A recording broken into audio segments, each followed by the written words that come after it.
Well, we're definitely going to be finishing this this turnabout. So, Welcome back to Sunday Streams. We're back with Phoenix Wright, Trials and Tribulations. we're going to be trying to speed through the rest of the game because I want to get through this turnabout so that we can start the much better one, the much better third case. Yeah, we can get burgers! Discord is still saying Kingdom Hearts are regenerators. Damn it. I'll change that. You just keep reading. The treasures of Karain exhibit is all ruined now. Maya. I'm sorry, it's just so sad. This was our big chance for everyone to learn about spirit channeling. Channel spiriting? Channel spiriting. Maybe I can cheer her up somehow. Well, now that we've got the sacred urn back, maybe they can reopen it. Really? Sure. Maybe we can label it the Urn of Mask Damask's Desires. That would probably attract a lot of attention. Whoa! Whoa! Whoa! That's brilliant, Nick! We could clean up and be filthy rich! Woohoo! Wow, that was surprisingly easy. Well, of course, of course, nothing cheers up Maya than saying we got to have money. Well, that and she's a... And of course, burgers. She's a spirit medium. She doesn't know better. Oh, it's you, Mr. Wright! Sanders. What's she still hanging around down here for? So, how's it going? What about the sacred urn? Urn? Oh, that. It's been taken care of already. What do you mean, oh, that? Taken care of? Do you mean it's been found? Let me know if I'm lipstick black? I don't know. Yeah, it's been brought in. It was brought in during the trial today. Wow, really? You really are the greatest, Mr. Wright. Mr. Wright had nothing to do with it. It was Mask Damask's wife that found it. Well, anyway, I'm so relieved. Alright, time to talk to you, Miss Sanders, because you're going to be hiding something. Oh, you will be. I'm going to talk to you about it. I just heard all about it on the news. So that detective was actually the thief all along. Looks that way right now. I mean, look at him. Look at him. He's clearly not innocent. It's my fault. I'm the one who ended up hiring Damask to guard the treasures. Don't blame yourself. We're just doing your job. Hey, Nick, if she wants to apologize, you should let her. So, when was it that you hired Detective Acne again? About 20 days ago. And when was it that Mask Damask's calling card arrived? It was about 10 days ago. So I sent a calling card to the very place he was hired to guard. I guess that's it then. Detective Acne must have really wanted the sacred urn after all. Guess so. What? So Mask Damask murdered someone as well? Well, that's how things look right now. Wow, 90% of Phoenix's dialogue is literally just reacting to things other people say. Yeah. Yes, but I thought he was here stealing the urn at the time. Well, we're talking about a criminal mastermind, so anything is possible. Nick, let's get down to business already. On the night of the theft, did you notice anything suspicious about Detective Acme? Why did she say No, spinach? I couldn't have. What? Why did she say spinach and I'm also changing everything? What? I don't understand. You forgot to change the title. I'm actually trying to right now. It's not changing. Oh, I changed the communities to Capcom, visual novels, and Canadian. No, that was me, actually. No, I did it as well, so we must have did it at the exact same time. Yeah. Okay, now it's changed. Good. After all, he was hidden the entire time. I never even caught a glimpse of him. We got the big one now. He claims that's the way he always operates. You want me to do it now? No, I can Just to break up the I monotony of the same voice. I can do it. Okay. All right. I do Maya. You do Andrews. Okay. That's just what he says, so he can have an alibi while he commits the thefts himself. Yeah. He was caught in the crime scene photo dressed up as Mask the Mask pretty well. Urn. I'm so glad you got your sacred urn back. Yes, but there's still something that bothers me about it. What is it? I'm not exactly sure, but somehow the urn that came back seems different. Really? You wouldn't know anything about that, would you, Miss Andrews? No, I don't know anything about it. Why would I? Hon, you're a terrible liar. See, when she's like that, it looks like she has black lipstick. A little bit. Psyche locks. I mean, she's not really making it clear that she's hot. Like, she's so obvious when it comes to her hiding things. Mm-hmm. What do you think this means, Nick? It means the person that holds the secret to the mystery of the sacred urn is our very own Miss Andrews. She's like got a bad poker face. What poker face? It's her actual face. Yeah. She doesn't even bother hiding it. You have the poker face. No, I have to at least buy her dinner first before she does that. Before she lets me do that. But boop. So next is the detention I center. meant with the Magna Zyka. Carta thing, whatever the hell it's called. Boop, boop, boop, boop, boop.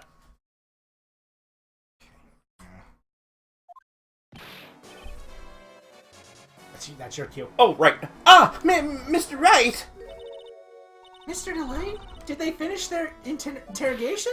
Yes, but please don't leave me anymore. Mr. Delight, you lied to us before, didn't you? Well, you see... On the same night, the sacred urn was stolen from Lordly Taylor department store. A blackmail letter you got summoned you to KB Security to hand over some money. And then, that's where the CEO, Kane Bullard, was murdered. Take damn it, I left my ice cap in your car. But there's only one Ron Delight, am I right? So the only question is, where were you that night? This time I want to hear the whole truth. Your life depends on it. Oh, okay. We'll finish this and then I'll go get it. Yeah. Mr. Delight, do you still insist that you are Mask to Mask? Isn't that what I've always been saying since yesterday? That was a quick response. He's got such a pretty boy face. Tell me about it. To be honest, it's starting to get irritating. But listen, Mr. Delight, at the trial today, we learned the true identity of the thief, didn't we?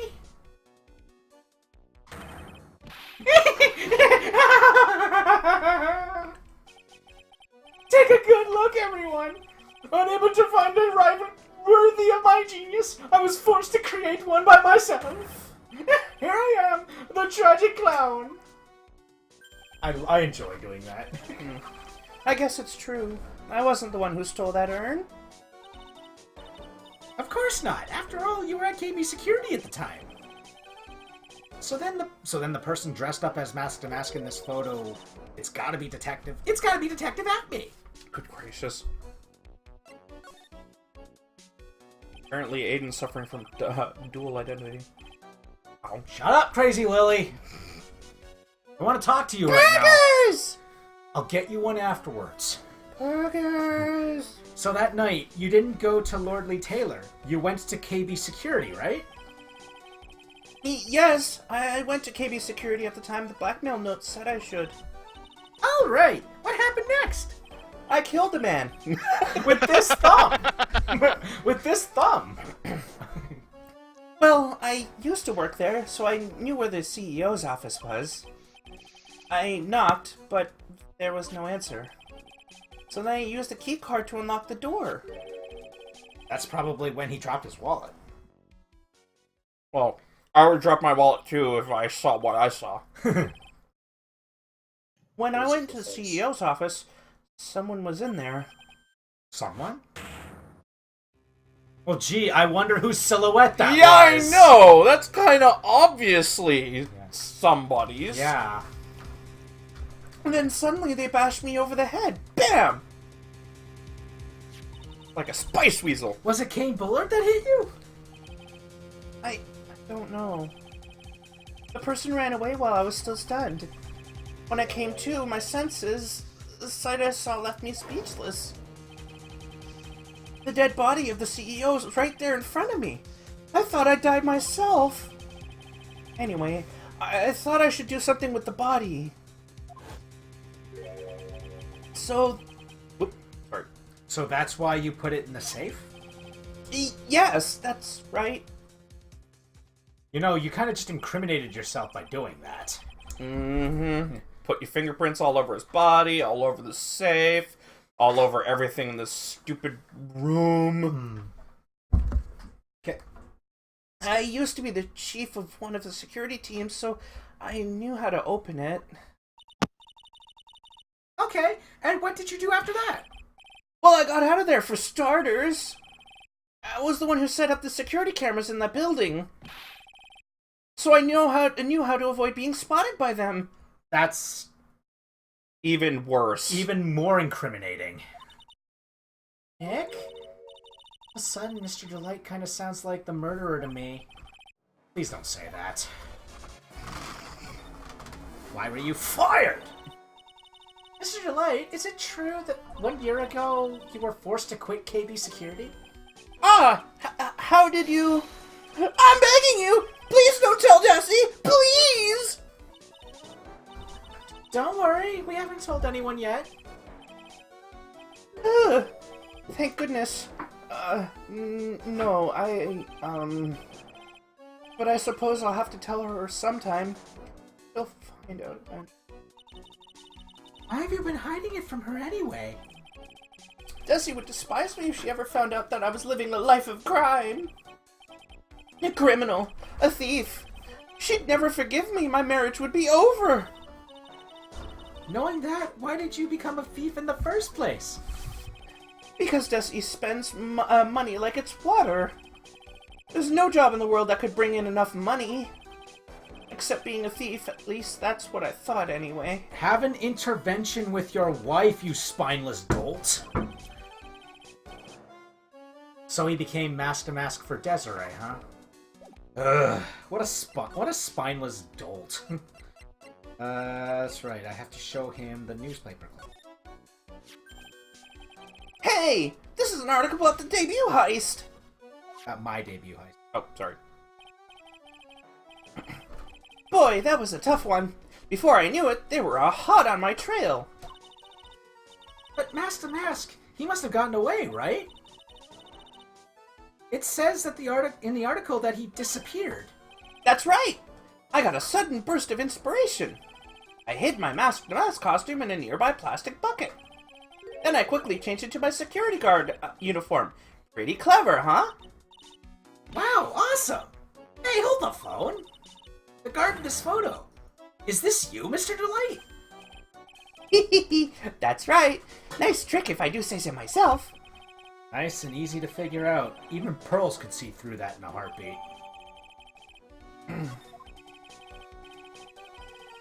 But as you might expect, Detective Adme found the disguise. He truly deserves the title of Ace Detective. Detective Acme found the Mask to Mask disguise? That's interesting. Yes, I and I question, heard... lads. Yeah?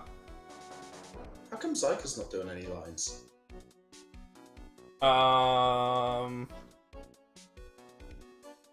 Zyka, would you like to do some of the lines for this game? You okay? What's wrong?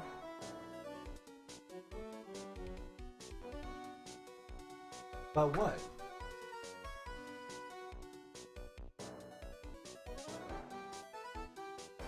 Us to us.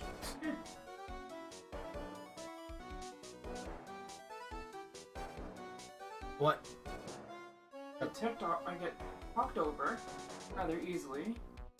You guys didn't even ask me if I wanted to do Sarah's lines when I'm right here. What? Sorry?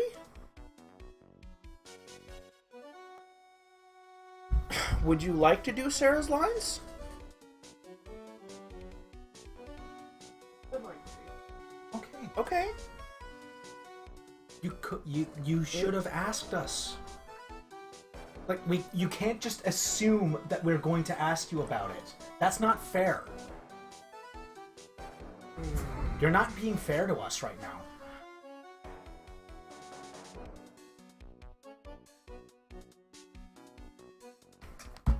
Did you take over? I'm actually kind of... You should have thought of that No, before guys, you don't just- be... Please, I don't want everybody to be offended against each other. It's the last thing I want. You can, Yes, and I heard that he brought it home with him. So that's it. That's when Atme got his hands on this. Thanks to that, I got the chance to remake my costume. That must have been really time-consuming, huh? Yeah, it took quite a while to complete. Anyway, a few days after that, I received the first of the blackmail letters. Blackmail letters? You got them starting when? Tell me more, now! Hey, calm down. Don't get so worked up.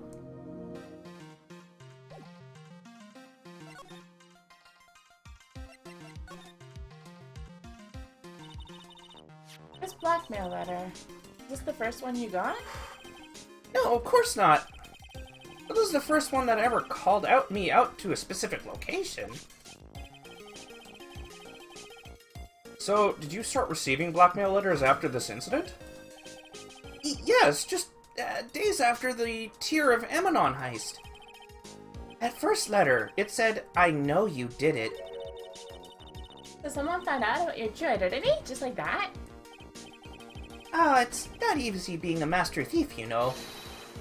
I've got proof that it was you, so give up, it went on to say.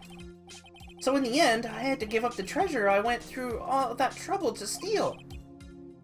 That right. Hey, hang on a sec. You mean to say you had to give it up? Oh, don't worry. After I put the jewel in the safe deposit box the letter specified, someone sent me $10,000. No one said anything about me being worried, you know. After that, I started getting the plans in the mail. Plans? What are these plans you're talking about? Oopsie. Accidentally tapped the shoulder button when I was reaching. They were instructions on how to steal a crown or a painting or some other rare treasure. They showed security blind spots, escape routes, and even suggested training methods.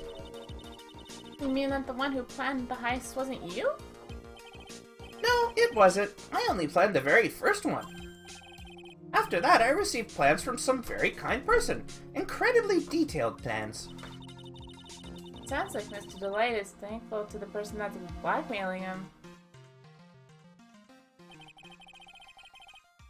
Ron Delight was a masked after all?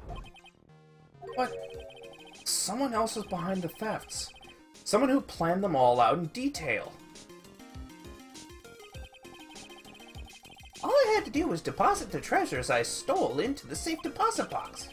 And I just waited for the cash to come in the mail. Could you try not to look so gleeful about it?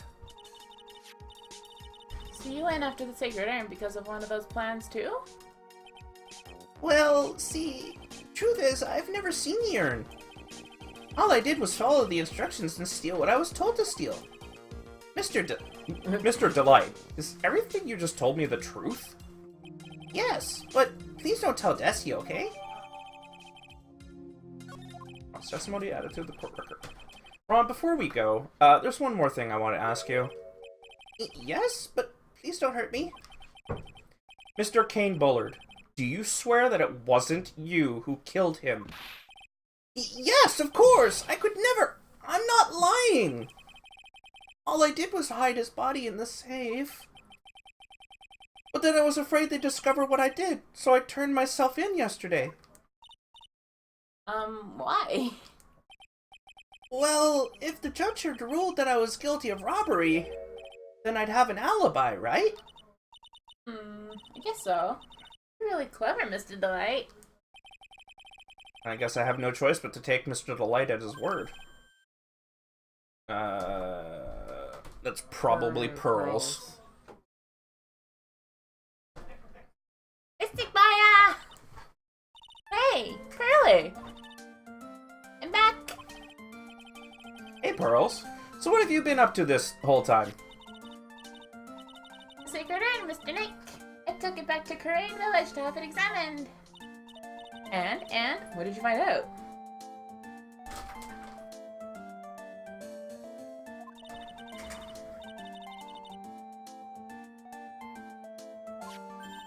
Oopsie. That was not intentional. Ooh, that's a relief. I was really worried. But there's one small problem. Problem? These cute little pink splotches. They said that it's paint, and that they were put on the urn recently. Why are we talking about the pink splotches again? What's the big deal? What's the big deal? We've got to find out how they got there. That's the big deal. Yes, Mr. Nick, we gotta find out how they got there. Okay. We'll go find out how they got there. Please don't forget about me. Sorry, who are you again? See, I killed that man. I mean, I stole that urn. Okay. With my bare hands. Okay, so now head back to the basement warehouse. We can now tackle Adrian's psyche lines. Boop doop. Boop. Doop. No, you actually want to go to your law office. Dagnabbit. Actually, you might be able to go there from there. Hooray! No, you cannot. Ooh. Okay, so yeah, go to your office. Now go to the main exhibit hall. See, this was one of the problems with the old games. You had to go to somewhere else because there were so many options that it wasn't for anymore. Yeah. That was kind of a problem. Main exhibition hall, and then go to the basement. Mm-hmm. And then yeah, there we go. And now we get to okay. You take care of it. I'm gonna go get my ice cap because I don't voice anything here. Oh, you might want to grab you'll have to grab my keys from my jacket pocket. Oh, it's in my brown jacket on the right in the right pocket. I thought you had it on hand. No, but they should be in my jacket on the right hand side pocket. Okay, no problem. You want to be Adrian? Oh, Pearl, how nice to see you. Hello there. I haven't seen you around lately. What have you been up to? Well, actually, I was having this urn examined. Oh, I see. Maybe if we take another good look at this urn, we can figure out the mystery of what actually happened here.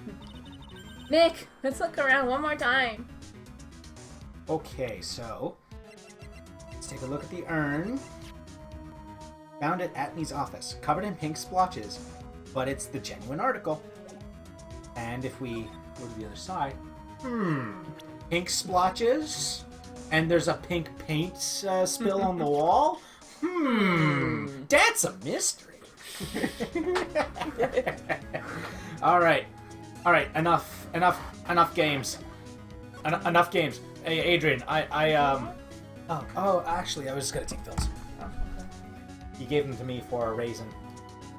So yeah, I can actually hear you, Jensen. Which one? Oh, here we go. There we go. Hey, Adrian, I've got a present for you. Take that. The Sacred Urn. Miss Andrews, do you know anything about the Sacred Urn? Do I know anything? I'm in charge of the entire treasure exhibit. The urn that was submitted... The urn that was submitted before the court today. It's absolutely not the same urn as before. Well, that's true. Maybe it isn't the same. It could be a fake. A fake? Really?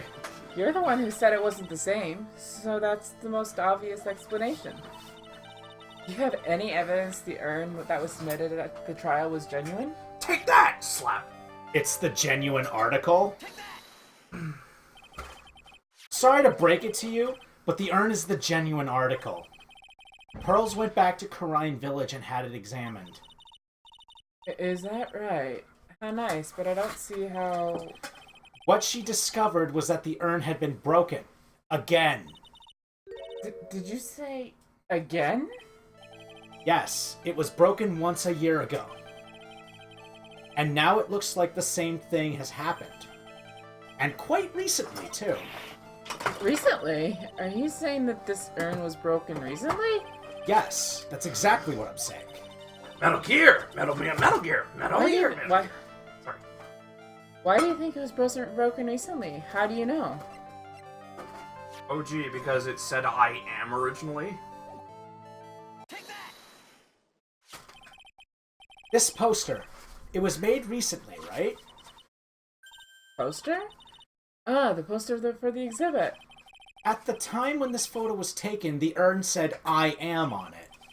But now, for some mysterious reason, it says Amy. When the urn was fixed, the letters were transposed. Ah! I am? What does that even mean? I don't know anything about that. I wasn't even there when the photo for this poster was taken. That was a mistake. Now, tell me the truth. Wait. Or? Even if the urn was broken, I had nothing to do with it. Huh? Yes, that's it. It must have been one of the people at the photo shoot. They probably dropped it. I'm sure that's what happened.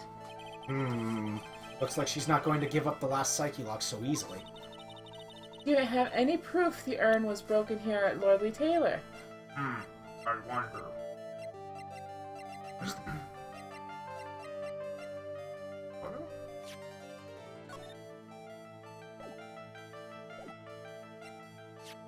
Wait a minute. I want to try to get this without using the thing. 80 hacks. Oh, that's the Master Mask picture. Oh, the paint! Just show her the urn. Yeah, that's true. It does have the paint splotches on it. And then we should have something here that shows the paint. I feel like one of our evidence has paint splotches here. No, not yet. I think that's later. That's that. The only thing that has paint on it is the urn itself. Yeah.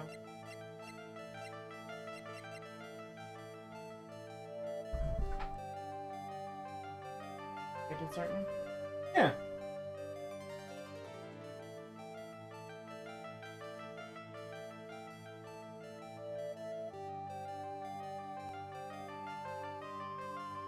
Oh. Did we miss something obvious? I don't think I have enough evidence yet. Just so you know, guys know, you can back out of these without any consequence. Oh yeah, I know. Just so that we all know. Really? We need to take that? Examine it, that's why. It looks like it's been dry. Let's just skip over this because, yeah. Something suspicious about this paint mark. We're just gonna skip over it. No, really?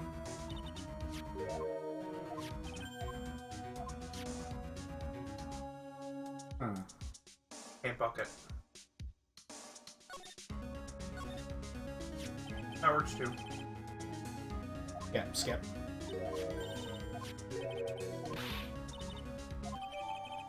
There you go, urn box. I have another Seeking Suspicion.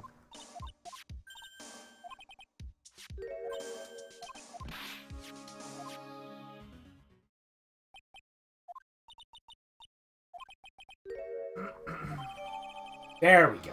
There. That's what we needed. Now, guys, what did we learn from all this?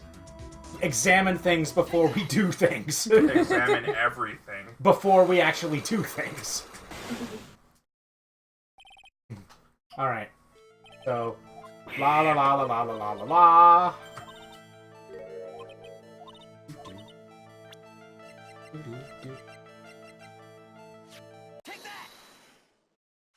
Skip it, skip it. Ami!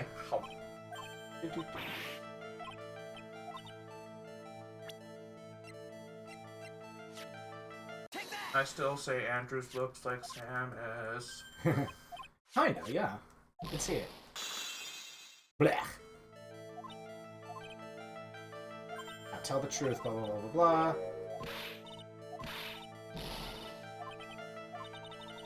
Do you have any proof the urn was broken here in Lordly Taylor? That's what we needed the paint marks for. The box of the sacred urn fits in this gap perfectly. Take that! Well, Miss Andrews. What is this supposed to mean? There is pink paint all over this urn. And there is pink paint all over the floor and walls of this basement warehouse. In other words, this urn was broken here. You can't weasel out of this one, Miss Andrews. But Oh, she's trying to make her escape again. but you can get pink paint anywhere. Well, there's none in my office, that's for sure. Well, there is in my room. Liar. Anyway, the paint on the urn and the paint on the floor. There's no proof that it's the same paint. Oh, really? Take that! Come on! This is getting ridiculous. The proof linking the paint on the urn and the paint on the floor is... I'm gonna boop you in the snoot with this. This box. The urn was stored in this, right? Yes, that's right. Well, there's pink paint on this box as well. Ah! I think you already know where I'm going with this, don't you? Yes, more or less. Paint on the floor has an odd shape imprinted in it, doesn't it? Yes. If you put this box into the impression in the paint, you could see it fits perfectly. Which means this box was dropped right over there. And that is when the urn was broken. Your name does you justice, Mr. Wright.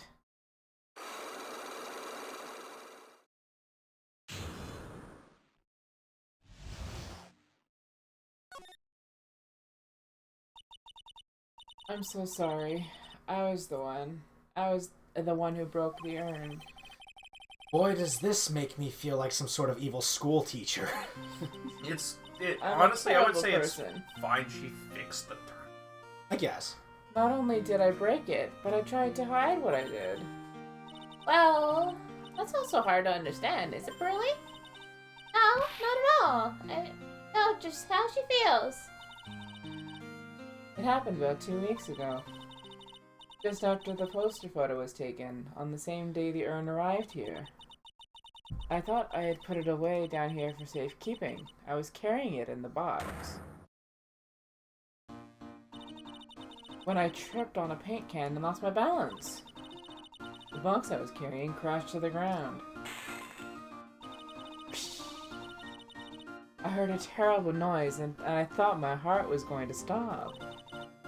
Fearing the worst, I opened the lid of the box and that's when it happened.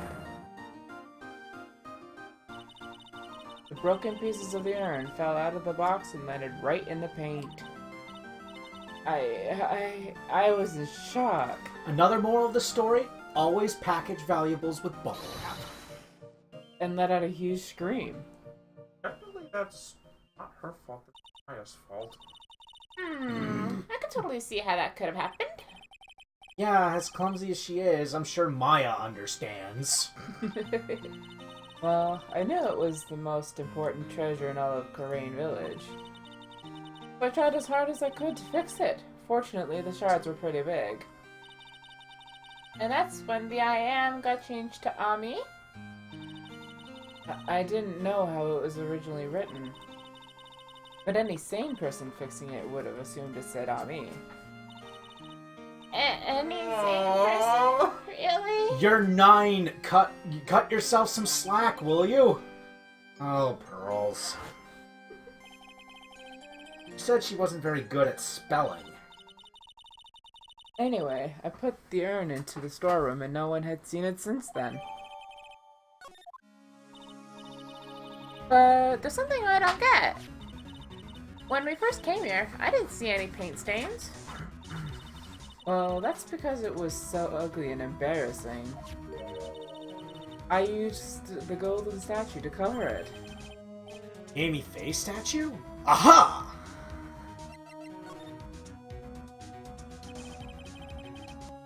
First time that we came down here, It was on the night of that the sacred urn was stolen. Mr. Nick, there were no paint marks on the walls or the floor of the house when we were here. Well, Well, there's a good reason for that. On the day of the crime, around noon, that golden statue just happened to arrive from the mountain training hall. And I realized that the statue would be the perfect size for covering up the paint stains. hello. Sorry, but they weren't visible. Also, her method of solving this problem is basically a college freshman's way to solve a problem. Can we tab in the Twitch window? I forgot to put it back in after I changed the name. That's why I put it where you first saw it. So that you could cover it up the way a college student would. Oh yeah, cover it up. Problem solved. Good night. We're going to the I bar. see. That makes perfect sense. But there's still one thing I find strange. What is it, Pearl? The day after the urn was stolen, we came here again.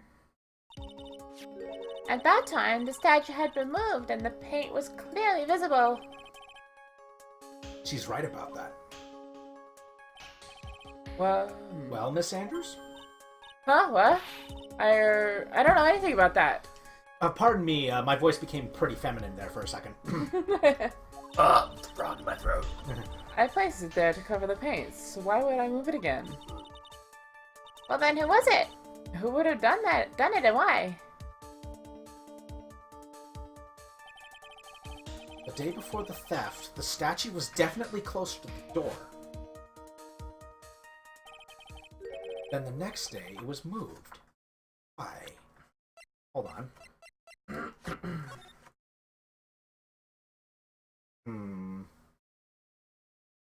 That casts suspicion on this photo.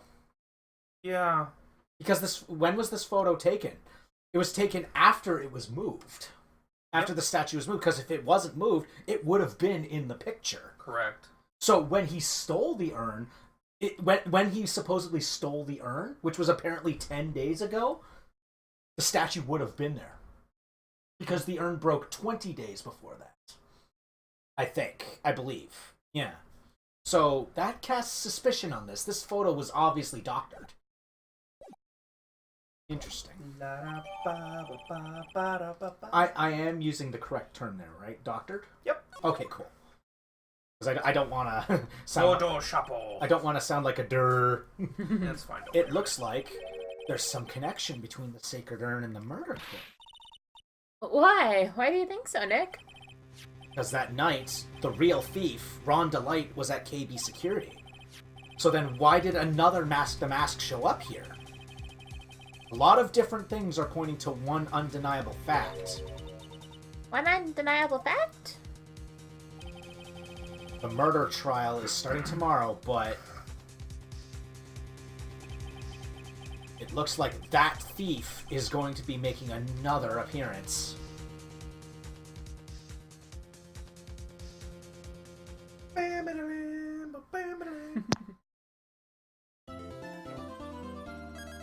Goodbye. All right.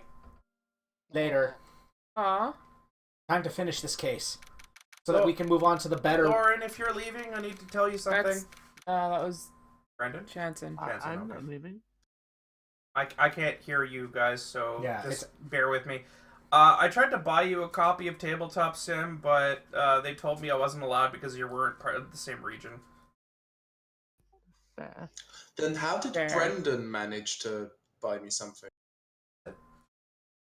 What? He, Chanson then asked, why was Brendan Brendan able allowed to to? get something for It him? varies between games. Yeah, that's Some what games I you was can curious and some about, but games it can't. specifically said this region, you were not allowed to purchase this product for this region specifically.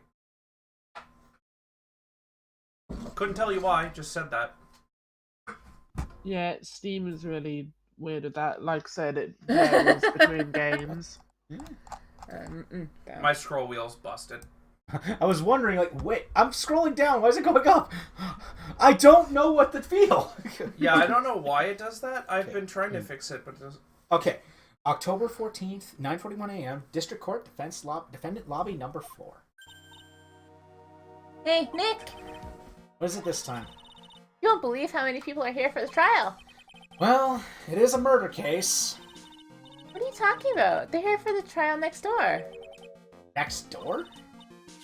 Why don't you know this, Nick? They're having Detective Acme's trial today. Detective Atme? They say they're going to try him as Mask the Mask. Already? That was fast.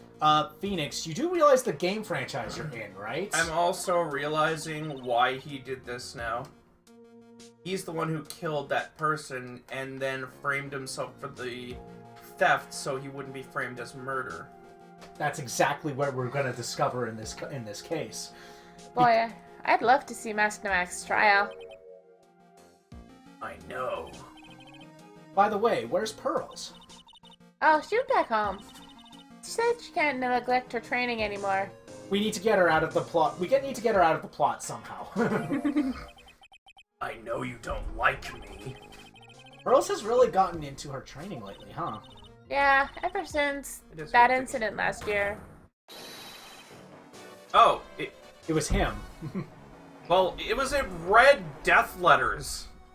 Yeah. Please, don't ignore me! Oh, Mr. Light, good morning. No one likes me. No one would notice me even if I killed someone. Well, you are basically. Come on, don't be silly. You are basically. Wait a sec. You are basically a spineless wimp. You're not Callum. You're okay. No, Callum isn't spineless. Yeah, that's true. He's just kind of a shadow. Yeah. He's just invisible to. He doesn't make an impression. Kage. He's anything but he's not spineless. Are you okay, Nicole? I'm just grabbing. You don't mean you're the murderer? No, I'm just a poor thief. No, wait, that's not right. I'm a thief who... Now, let's see. According to Mr. Delight, from his second crime on, he was following a bunch of set plans. Plans that someone had been sending to him to help him commit the heists. Do you really think that there's a connection between the thief and the murderer, Nick? It's possible, but today's trial is a race against the clock. Huh? How come? Let's just take our time, like always. I'm afraid that's not an option. Huh? 10 a.m., District Court, courtroom number 6. Hey, Gordo. Court is now in session for the trial of Mr. Ron Delight. The defense is ready, Your Honor. You're ready. Preparation is the last refuge of the weak. Okay, settle down, everyone. Let's begin with our opening statement, Mr. Godot. I know, but I also don't want it to fall over. He's got the judge in the palm of his hand, yet again. How is this any different, Phoenix? Literally every major opponent you faced in these games has controlled the court in some way. And at least he doesn't have a whip. He just throws coffee in your face. I nearly killed Neko because he's drinking. Ooh, I want a donut. Hooray! Yay. Also, yeah, he doesn't have a whip. He just throws coffee at you.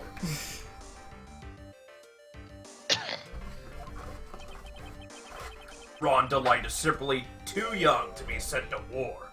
That's all. I'm afraid I have no idea what that means, Mr. Godot. Ha! Then you need to get out more, Your Honor. Life is war, but that is exactly why you must be more precise in your wording.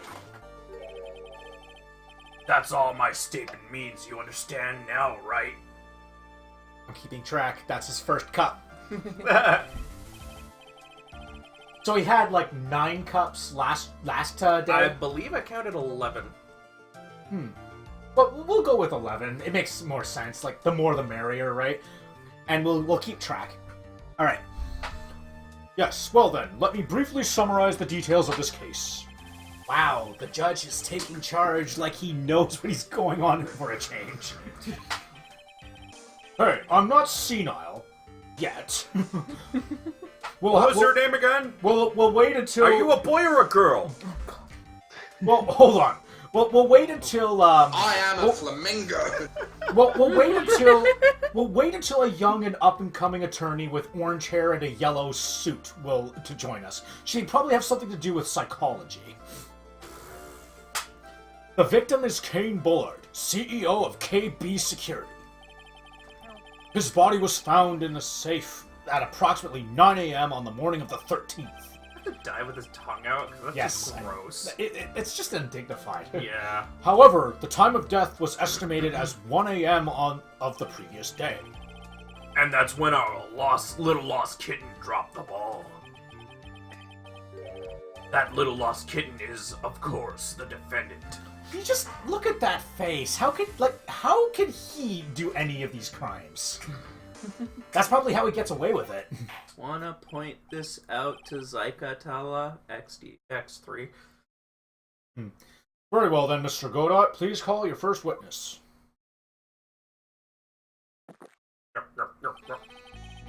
I never drink more than 17 cups of coffee during any given trial.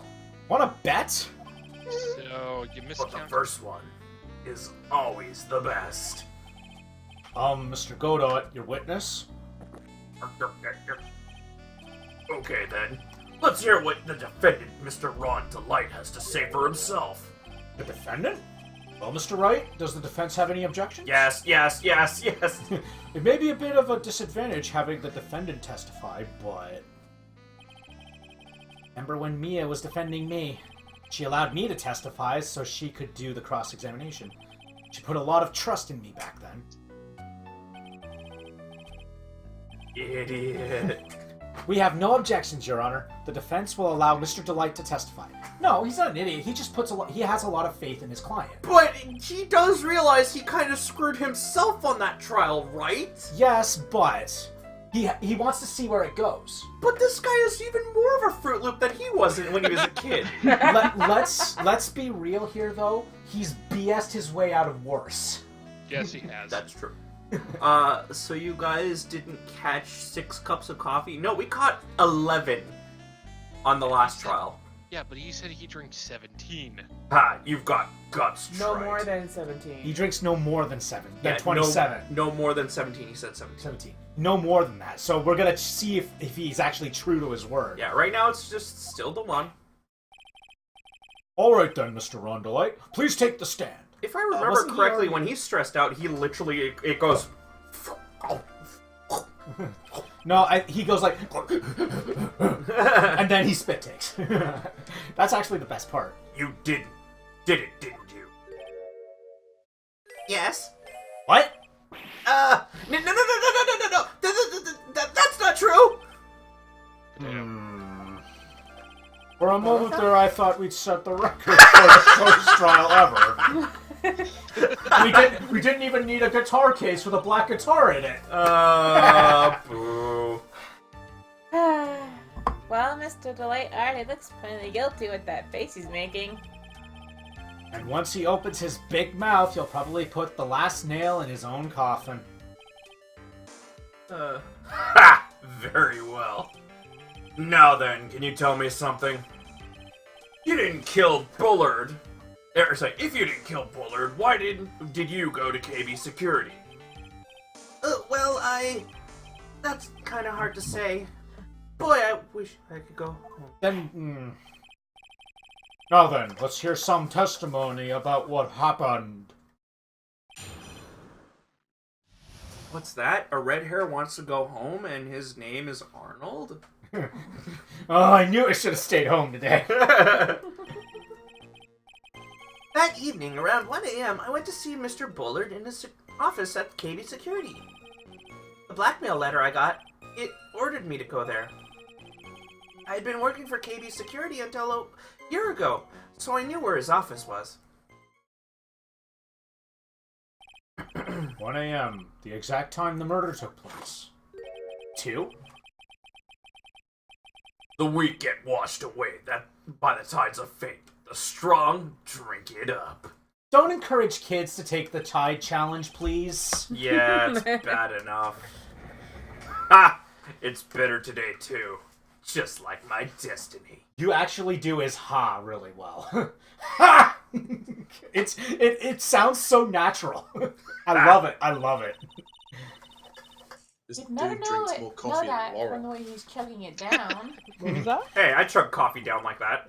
I kind of do too. Mr. Wright, your cross-examination, if you please. In fact, I have 2 cups of coffee going at the same time. That one's half full.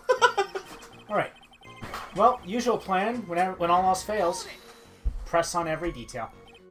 1 a.m., All huh? the things. You're absolutely sure about that? Oh, yes, that's what my watch said when I was entering the CEO's office. No.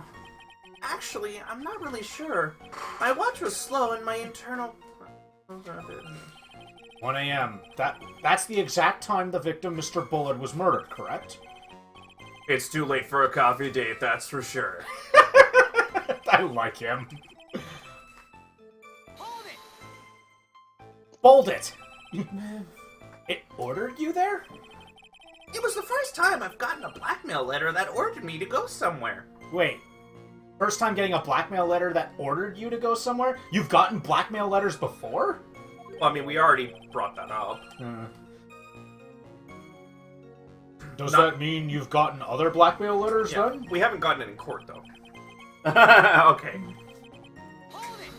Oh. I didn't read that. Yeah, that wasn't me, I'm sorry. I know it wasn't Yeah. your fault. Why don't you save those for later, Mr. Delight? Please don't say any more. Now, what should I do? Couldn't hurt. So what did the blackmail letter in question say? It said to bring $50,000. Money, eh? Perfect motive for committing murder. Oh, but wait! I never intended to pay that money anyway! Oh? Is that right? After all, he had nothing to hold over my head. I had nothing to be afraid of. Important point indeed. Witness, let's have that added to your testimony.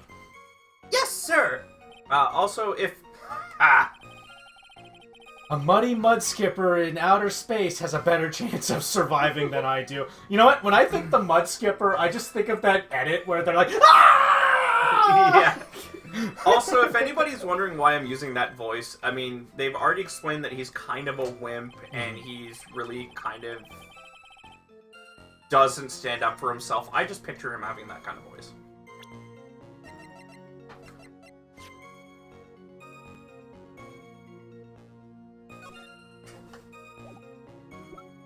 I think that's funny how he's the security guard in that picture. For such an ace detective, you didn't realize that was him.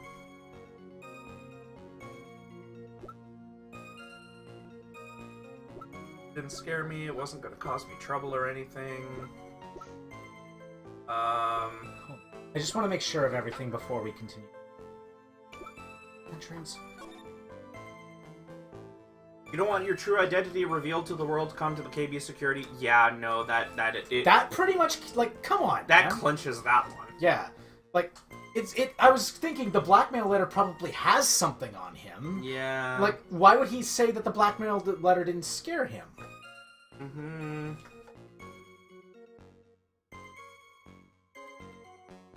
Still. Might as well... Take that. This will go, knew where his office was. Still, press on everything, right? Press. You used to be a security chief at KB Security, right? Press on everything. Yes, that's right. Security chief? You? And yet, a year ago, you were fired without notice. Revenge for an old grudge. Perfect motive for murder, wouldn't you say? This isn't good. Maybe I should change the subject.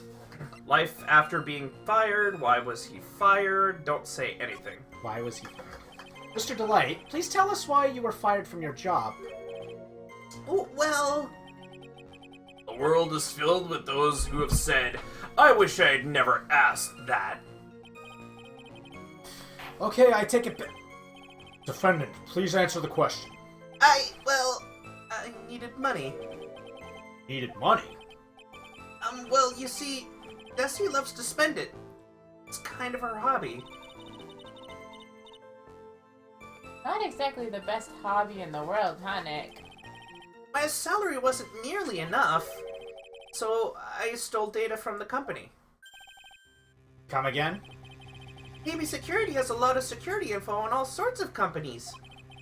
And since I was a security team chief, You stole some data and sold it.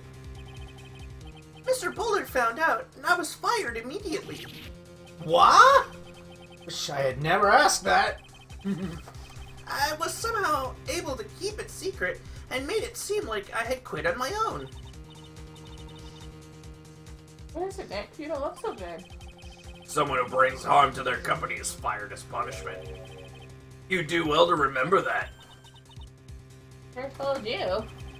So you admit that you stole data from your company, is that correct? Yes, I'm sorry. This is a very important fact. Please add it to your testimony. Oh man, this whole thing just took a big turn from the worst, crashed, and blew up. It's gonna take the jaws of life to rip this case from the clutches of disaster. He fired me for selling company secrets, but Desi doesn't know about that. Okay, but now... The blackmail threat didn't scare me. It wasn't going to cause me trouble or anything. Just what are you being blackmailed about anyway? Oh, excuse me. The blackmail letter said if you don't want your identity revealed, correct? I'm sure it was referring to the whole mask to mask thing. Just tisk. I'm afraid the reason isn't gonna hold up anymore. Yeah, we actually weren't supposed to present that because he just revealed that he was stealing secrets from his company. So that identity was being revealed. What do you mean? The victim had no proof the defendant was mask to mask. But you were the one who stole company secrets only 1 year earlier. But that was all over with once I was fired. But it's true that the fact that I stole secrets was kept under wraps.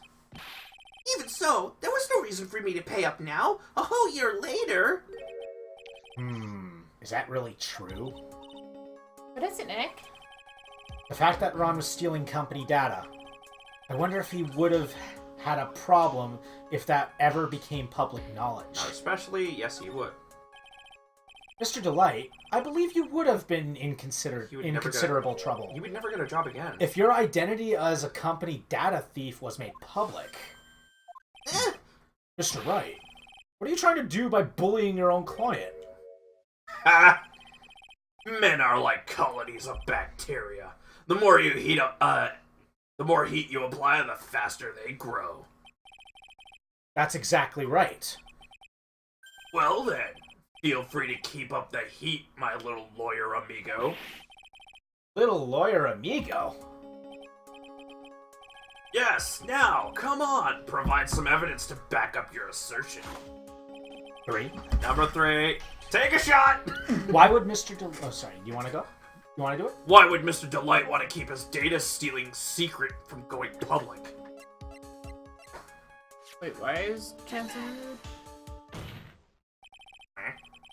Reasons. So, yeah, the reason why he wouldn't want his actions to go public, he doesn't want his wife to find out about that. Yep. Mr. Delight, what you said just now doesn't match what you told me yesterday. Huh? What does it? I think you must have been scared, very scared, of having a certain person find out your secret. A certain person? Miss Desiree Delight, the defendant's wife. What? But listen to me! My Desi, she's...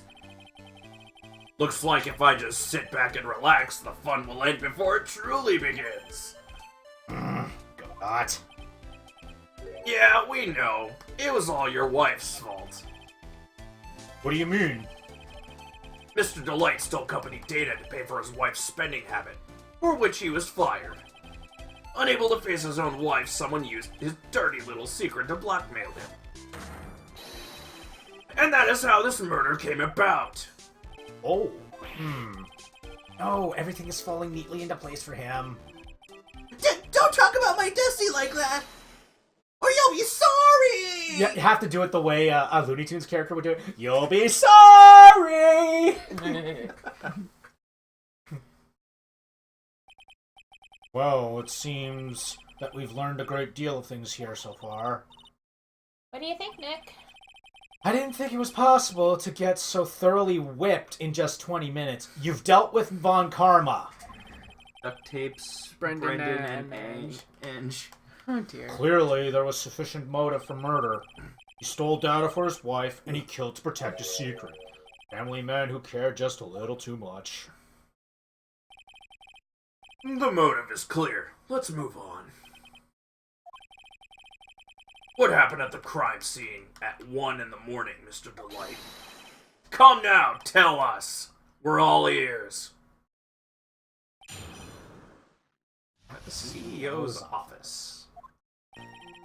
When I entered the office, there was a suspicious shadow there. OJ, I wonder what that looks like. Suddenly, I was hit on the forehead. After that, I remember being a bit dazed. Also, they're flashing that so quickly intentionally, because if it stayed on the screen for more than a couple of seconds, everybody would know what that is, even pixelated. Yeah. If I hadn't been wearing that, I would have been killed. When I came to, Mr. Bullard was lying there dead.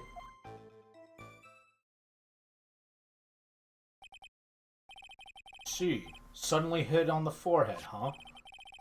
I believe the detective from yesterday provided similar testimony. He said that Master Mask struck him on the head from behind. Of course, since Atney turned out to be the culprit himself, that was all a lie. But it was a memory. Ah! No one's gonna believe a pathetic lie like that. Well, what are you saying? I really was attacked! We'll find out if what you said is true or not during the cross-examination. Got that, Mr. Trite? Don't go easy just because he's your client. Or... if I see any sign that you are, I'll treat you as another cup of my special blend. So you're going to drink me? Aw, yeah. You don't need to worry about that, Mr. Godot. I have faith in Ron. I know he didn't do it. Never trust a Weasley. I was just gonna say. I was thinking it. When I entered the office, there was a suspicious shadow. Press on everything. Who was this suspicious shadow? If there was 1,000 of me, and even if one knew, I'd tell you, trust me. Stella dodging all of our questions is not helping us win his case. Okay, then how was the victim, Mr. Bullard, at that time? What do you mean by how was he? Was he already dead? Was he still alive? Maybe he was the one who hit you in the first place. That's a good question. What do you think, Mr. Wright? Forget it. I was hit in the forehead. After that, Your forehead?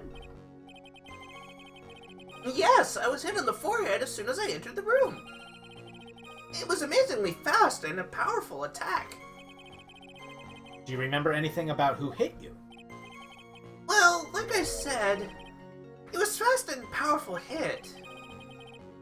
So I think I was a little dazed for a while. I don't think Mr. Delight even grasped what you were asking. Yeah, I'd like to show him a fast and powerful attack myself. More evidence! Phoenix, I didn't know you swung that way. Maybe that would knock some sense back into him.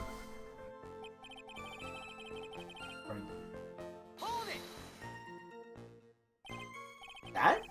Could you please clarify what you were referring to? Why, my mask costume, of course. Wait just a moment. Mask to mask? Huh? Oh, did you forget? Did I forget to mention it before? Just to be on the safe side, I dressed as Mask the Mask. And then I descended upon the office of the CEO of KB Security. What? Guys, he's wearing the costume right now! Nick, did you know about this? You'd have told me this. I don't recall him ever mentioning it to me either. Even I didn't know that. Seems our little friend really loves to keep secrets. I'm sorry. I just never had a chance to mention it up until now. Wait. That's not right. You know how sometimes things... Ha! My 6th cup of coffee is staring up at me coldly. 6th? Aren't we only at We're 4? at 4. He's adding cups. I think he's either miscounting or he's adding them off panel. I guess. Ugh.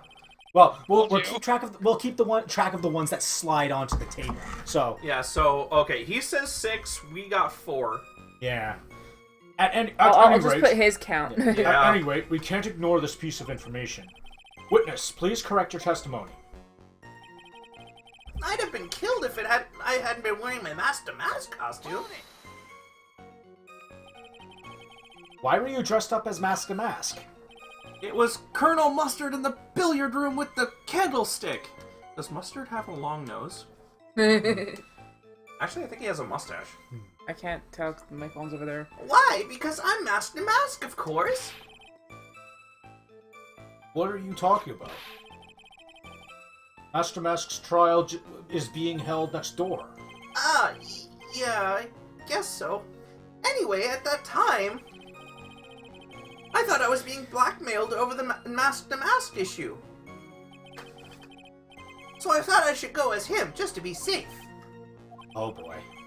Let me tell you, it's a real pain to move around with that cape. That's why it took a lot longer than I expected. Took a lot longer? What is he talking about? Wait and see, press harder. What did you mean by took a lot longer? Oh, opening the safe, of course. My cape got caught in the safe door, you see. This all happened when I was hiding Mr. Bullard's body. What was that? Back up a second. You were the one that hid the body in the safe? Someone shoot him. Well, yeah. Inconceivable! Inconceivable! Why? Just why? What reason could you have? What were you thinking? He wasn't. Question. Why does someone toss their dirty shorts in the washing machine? What? The answer is simple. When they take them off. As usual, I have no idea what you're saying. It's probably some Game Grump anti-joke or something. So, I think I'm realizing it. When he says having a cup of coffee, I think it's every time he actually drinks. Do you mean that Mr. Delight hid the body because he's the murderer? So, technically, that would be his 7th, because he did take a sip. Yeah, but let's just keep track. Ha! So you're not as stupid as you look. His metaphor this time was really obscure. Mr. Wright, you don't mean that you knew about this whole safe business, did you? Well, yeah. Why am I the only one here not in the loop? Witness, make sure you add this to your testimony. Yes, sir. Uh-oh. Looks like a storm front is moving in over the fair weather judge. I panicked and hid the body in the safe. It took about 10 minutes. I'm starting to sound like butts.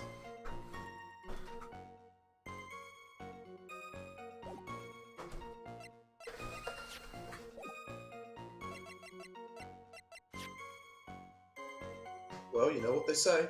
If 1 something a.m. smells, caused what? it's wrong. Cerebral hemorrhaging from blood trauma to the head.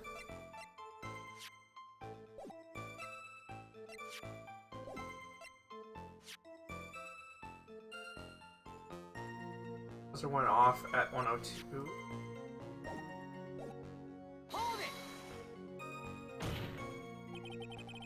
Why did you hide the body in the safe anyway?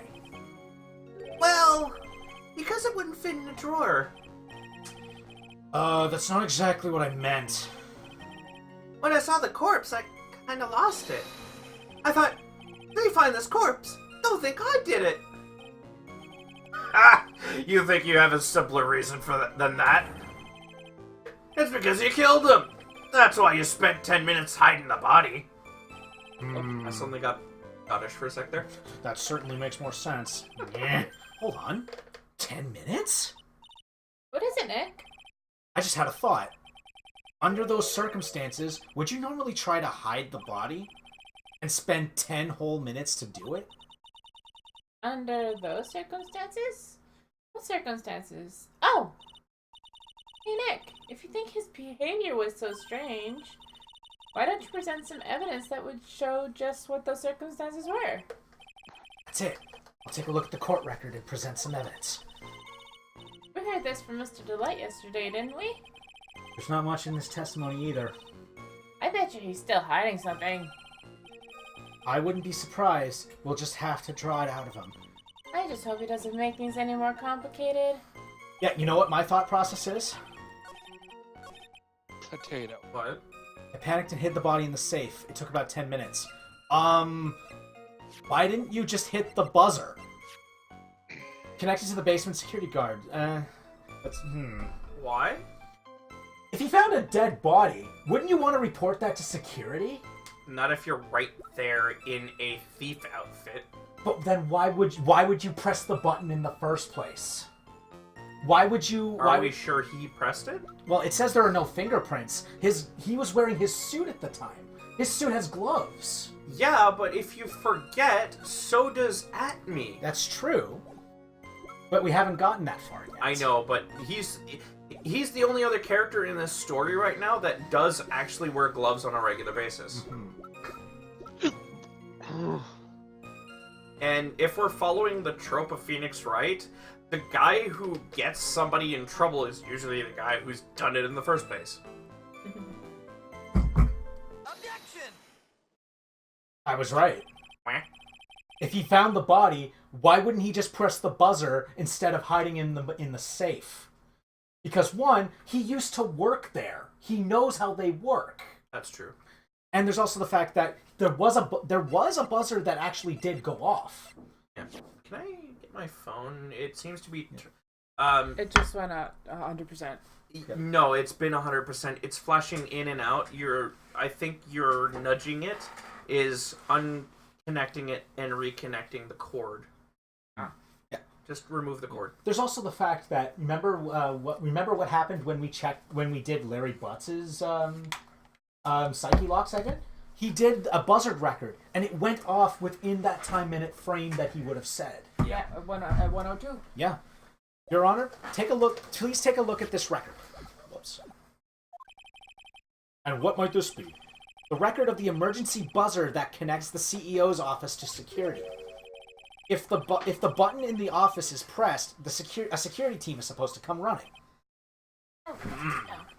And according to this record, the buzzard was pushed once at 1:02 a.m. What? If Mr. Rondelite truly was the murderer, he would have ran as soon as that buzzer sounded. After all, a security guard would have been heading his way. Objection! Ha! Let's remember who we're dealing with here. He probably had no idea there were security personnel in the building. He worked there. Come on. Up until 1 year ago, my client was working as a chief of security. There's no way he wouldn't have known about that. But, as it turns out, the guard never came. That was nothing more than a coincidence.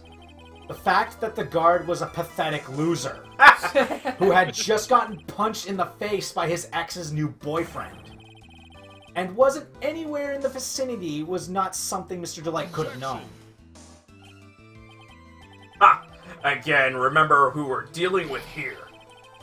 It's a sure bet that Mr. Delight didn't even notice the buzzer was going off. This buzzer is extremely loud. There is no way he couldn't ignore something like that. If he had been conscious, that is. Conscious? What do you mean by that? Hey, gamer cat. Here we go. Cookie clicker. Ugh. 5. I'm gonna count that as an 8th sip. Yeah. Fine, let's hear your theory. Recall the defendant's testimony. The moment he entered the victim's office, someone attacked him. Mr. Delight said he felt dazed. I'm willing to wager that he was knocked unconscious for at least a few minutes. Unconscious? So he fainted? That's why Mr. Delight didn't know that the buzzer had sounded. And that's why he thought he had time to hide the body. So, what are you trying to say? Mr. Delight was knocked out, and the buzzer went off soon afterwards. Now, unless my client was able to hit the buzzer while he was unconscious, it can only mean that there was another person in that room. That's right, whoever it was, they knocked out Ron Delight and then pressed the buzzer. Order in the court! Mr. Wright, this is... I want my large fries. This is preposterous! It was this kid! Ron Delight is the one who killed Kane Bullard! Bullshit. Then who pressed the buzzer? It was Godot! It was... the victim, of course! He pressed the buzzer when the defendant attacked him! He didn't die right away, he must have held on long enough to push that button! So Kane Bullard sounded the buzzer himself. What is your opinion on this, Mr. Wright? To prove that the real criminal was there at the scene, but how? Can I prove that it wasn't Kane Bullard who sounded the buzzer? I can prove it alright, I'm not ready yet. Check the... I can prove it. The defense's opinion is this, Your Honor. This piece of evidence proves that it wasn't the victim who sounded the buzzer. The only thing that can prove that is... what? There are no fingerprints on it. He's not wearing gloves, yeah. I believe this is a piece of incontrovertible evidence that you are looking for. The emergency buzzer? If there's some kind of clue on it, absolutely not. 7... 8... 6. 6. 11. Hey, come now. At least give some thought about what you say before opening your mouth. The fact that there are absolutely no clues is itself the clue. No, I'm the one who's clueless. This button has no fingerprints on it. If Mr. Bullard had really pressed it himself, naturally, he would have left his fingerprints behind. Ah, fuck! Hey, Ron Delight obviously wiped them off. Why would he? A guard could have come in at any moment. He touched that button. I know he did. The defendant, Mr. Delight, was dressed as Mask to Mask. And Mask to Mask always wears gloves. What reason could he possibly have had to wipe the button free of fingerprints? Order! Order! Order! Ha! It would seem. 7 and an 8th sip? Yeah. I've been forced to eat crow. I wonder what blend number crow flavor coffee is. However, if the real killer was there at the scene, why would that person press the emergency buzzer? Shouldn't they have run away without putting themselves in extra danger?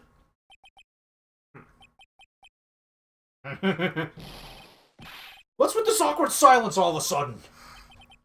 Ha! Because Looks like you're fresh out of parlor tricks. They're on you, Nick. Just give me a minute to collect my thoughts. The real culprit killed Mr. Bullard at around 1 a.m. And Mr. Delight just happened to waltz in when the murder was taking place, right? Oh, that was you. That was Maya. I'm sorry. You already said it. And Mr. Delight just happened to waltz in when the murder was taking place, right?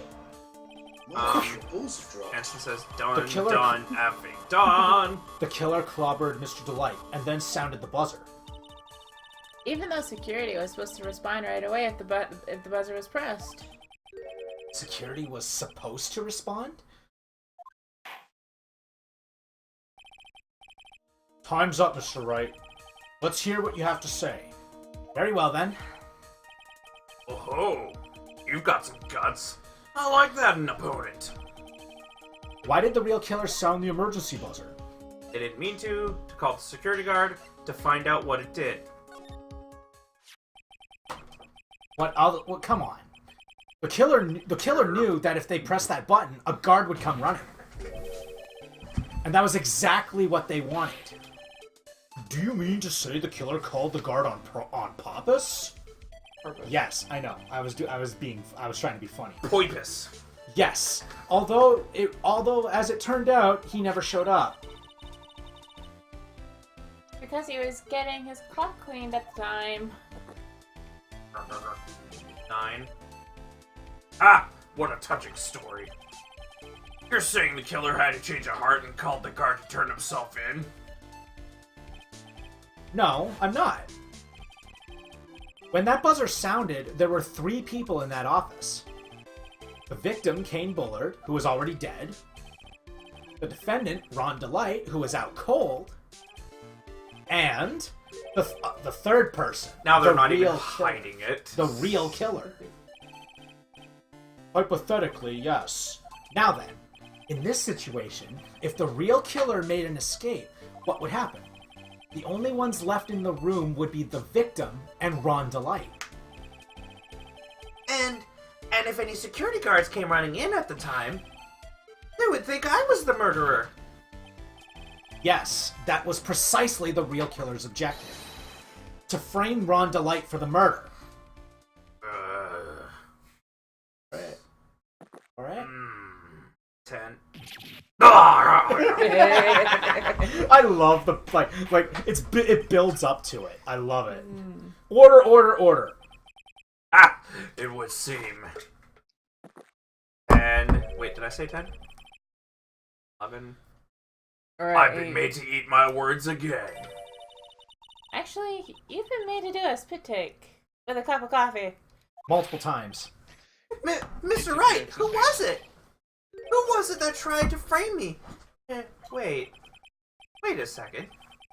I'm the one and only Master Mask. Nick, you mean the real killer is... We're going to drag that person in here right now. But who is it? I don't have any solid proof yet, but think about it. The killer who knew Mr. Delight's identity, and they also knew that he had been called to KB security that night. So the killer used him to execute a well-crafted plan to murder Kane Bullard.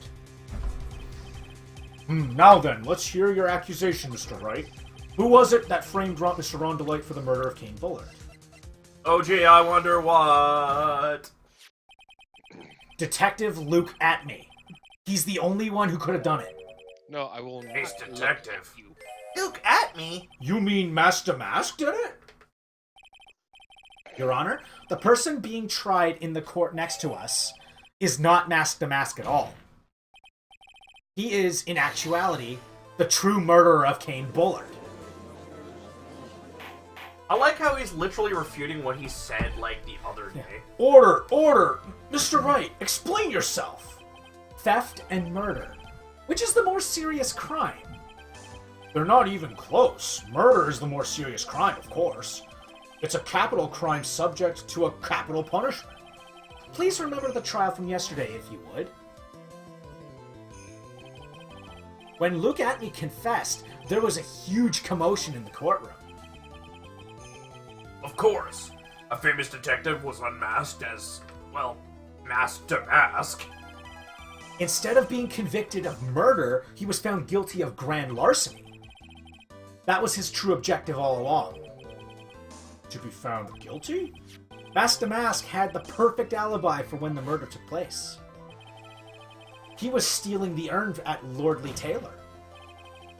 In other words, being found guilty as Master Mask was Luke Atney's airtight, watertight, and unassailable alibi. A guilty verdict? As an alibi? Well, in all seriousness, would you rather be charged with murder or charged with theft? You know, it's almost time For what? for Luke Atmey's verdict. It was a pretty simple trial, after all. If we're gonna stop this trial and stall that one, we need to do it now. Of course. That's assuming you have proof that the detective was the one who committed the murder. Huh? Mr. Luke Atney's trial was indeed attracted the attention of the entire country. If we were to intrude and failed to provide adequate proof of his true crime, Mr. Delight would have left with no grounds for appeal. Really sure about this? That's only good when your life's the ante. Mr. Wright, I believe in you. Mr. Delight? So, please, I'm begging you! Thanks, but my decision will determine the rest of your life. Can I really risk your life like this? That was Mia, so... Phoenix. Quay?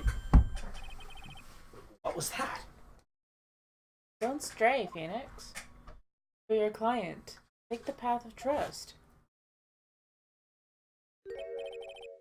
That voice sounds like Mia.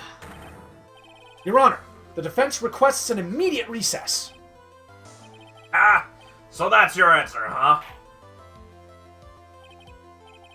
Very well. I've decided as well. This court will now take a 20-minute recess. Mr. Wright, when we return, please summon Mr. Luke Atney to the stand. Yes, Your Honor. Number 14, District Court, courtroom number 5. Weren't you supposed to show... Hi, Payne. weren't you supposed to show proof? No, we're gonna show proof in the trial. Well, Sir Detective Atney. I have to say, Mr. Payne, you performed splendidly. Oh no, Sir Detective Atney. You were the one who... That's enough. This court sees no reason to further prolong this trial. This court finds the defendant, Luke Atney... Hold it! Wait! Don't hand down your verdict yet, please! Well, Sir Lawyer, welcome to my courtroom. Who's this hoser, eh? My name is Phoenix Wright, attorney at law, and I wish to file an accusation against this man, Luke Atney. Accusations? You accuse Master Mask of... That man is not Mask to Mask. He's just a ruthless murderer. What? Those eyes.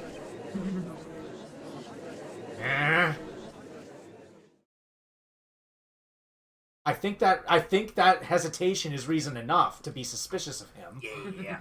Also, yes, I gave him that judge accent on purpose because he is actually portrayed as Canadian. Yeah. So That's not could you foreign take over? Irish, I need to Canadian. take care of something. Something serious.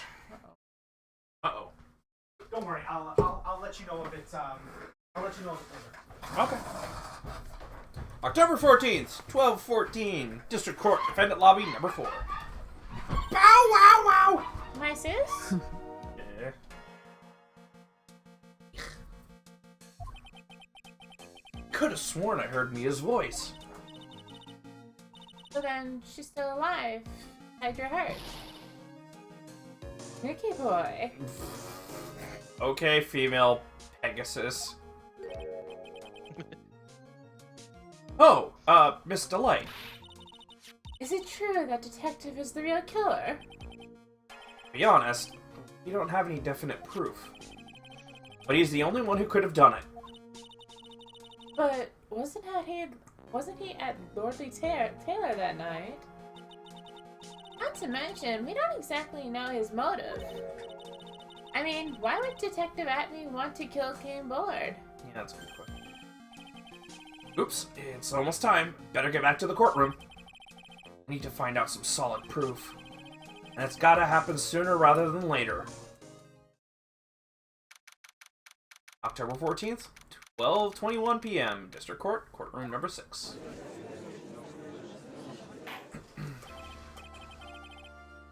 Now then, the court is back in session. Mr. Luke Atme, please take the stand. Very well, how do you do, sir lawyer? I never would have thought to see you acting so recklessly. I wouldn't let them hand down your verdict just yet. Not when it could have been given your perfect alibi.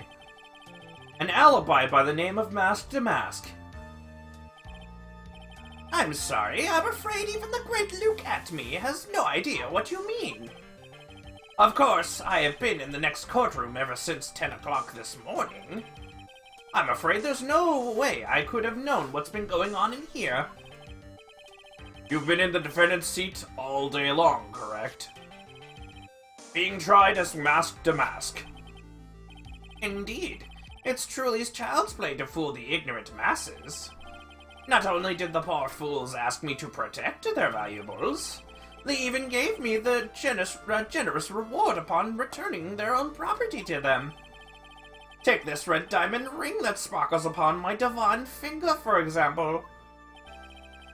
So you continue to insist that you are, in fact, Mask to Mask. Of course!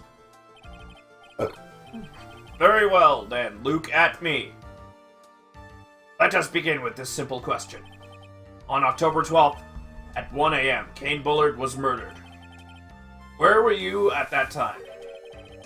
One without knowledge lacks even the knowledge that he himself should be ashamed of it. That he should be ashamed of himself. But do not worry. I will not hold it against you, Sir Judge. Thanks. Alright, Mr. Atme. The night of the murder. Speak. 11? We're all ears. As you wish, Sir Prosecutor. Strangle the fucking maracas. Good, Jensen. I was stealing the urn as Mask to Mask, just as I announced I would. I had more than enough time to prepare. It was a pathetically easy job. A photograph contains no words, but in this case, one turned out to be my witness. The time at which the camera captured Mask to Mask was the same time as the murder. It seems the main point of the discussion will be the photo of the crime scene. Everything else up until now was all part of his plan. There has to be a secret to this picture as well. Even the great Mask to Mask cannot be in two places at once. Now then, if you'll excuse me, I have a verdict to receive. Unfortunately, Mr. Atme, we still have to do your cross-examination. A fool is too foolish. Know that he is a fool. I think he's trying to say that you're full of it, Nick. That, or he's trying to make his best impression of Karma. Franziska. The only thing that's full of it is his alibi.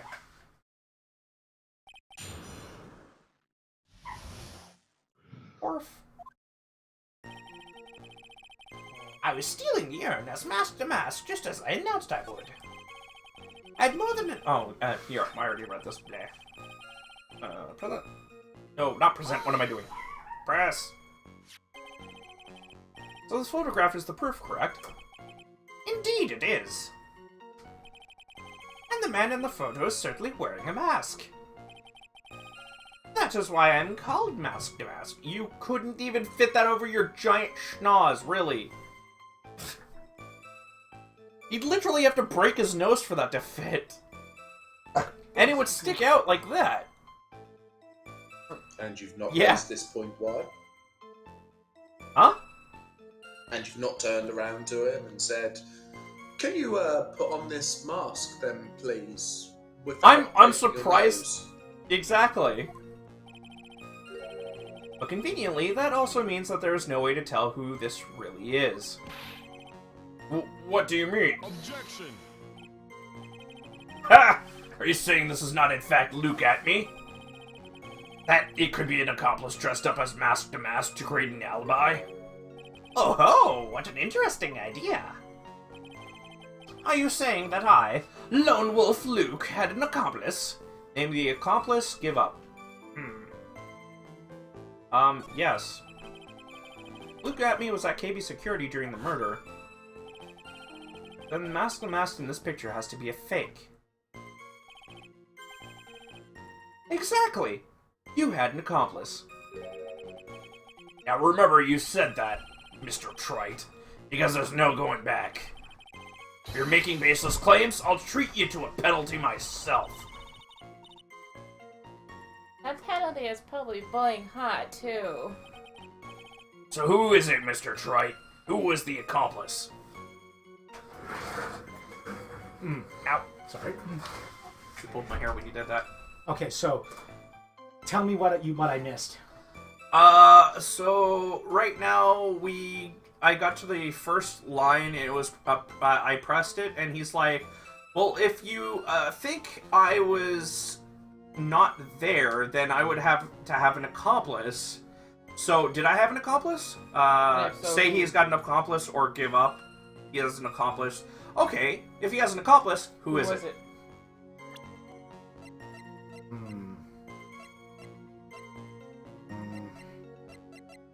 That's the thing, though. I'm not sure if he had an accomplice or not. Although, it could be because he's blackmailing him. He could be the accomplice. That's what I was thinking. Yeah. Like, it might not be a willing accomplice, but it's still an accomplice. Yeah. So.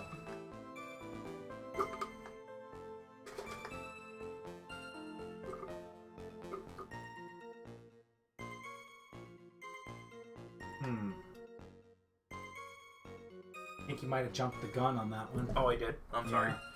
So, unfortunately... Let's be honest, we've been doing this perfectly, so, like... one little mistake isn't going to hurt. Yeah, it's not like a one-shot penalty. Yeah. Normally in those situations where it's like it's saying he had an accomplice or not, or something of that severity, back off on it at first, just to get the whole story from everything else. That's true. Because these games aren't exactly clear on that. You know who's the accomplice? Me! It was this person. Sip number 12. Ha! That's quite the prank you're trying to pull. Do you have any evidence that this person is in fact the accomplice? Well, the aura. The aura that this person has around them is... You're going to judge someone by their aura. You'd be right up there as the #1 suspect, Mr. Wright. I accused myself! I jumped the gun on that one. Yeah, by accusing myself as being an accomplice. Okay, so let's see. We're stealing the urn just as the announcement would. I had more than enough time to prepare. It was a pathetically easy job. What? I believe Adrian Andrews hired you at one point? That's right. It was over 20 days ago, if I'm not mistaken. You sent the calling cards to Lord Lee Taylor 10 days before the heist. That would mean you sent out the card after you began your security watch, right? Indeed. There was no reason why I couldn't do both jobs at once. It was the perfect opportunity to steal my latest target. See, you truly are evil, aren't you? Yes, evil is what I am. Hey, Nick. Isn't there something odd about this? Yeah, he's kind of willingly accepting everything. Detective Atme was always proud of his ace detective skills, right? But if the urn was stolen from Lord Lee Taylor while he was the only one watching it, he'd have no way to maintain his perfect ace detective persona. Oh, that's true. It is kind of odd. A photograph contains no words. In this case, one turned out to be a witness. time at which the camera captured Mask to Mask was the same time as the murder. Not exactly. About the camera that took this photograph. Oh, come now. It's all too clear what you're thinking. Huh? You think I altered the timestamp on the photograph, don't you? I'm afraid that's impossible. The camera was set up by Lordly Taylor, and on top of that, it was Lordly Taylor's staff that printed the picture's data. Unfortunately for the defense, there's no way the picture would have been altered. I see. Looks like I'd better find something else that could be suspicious. So this alibi is false? It has to be, or he couldn't have killed Mr. Bullard at KB Security. But I'm not really spotting anything unusual. There are two possibilities. Either the Mask to Mask in the photo is a fake, or the photo itself is. Actually, both are wrong. I could already figure out how this is working. Hold it.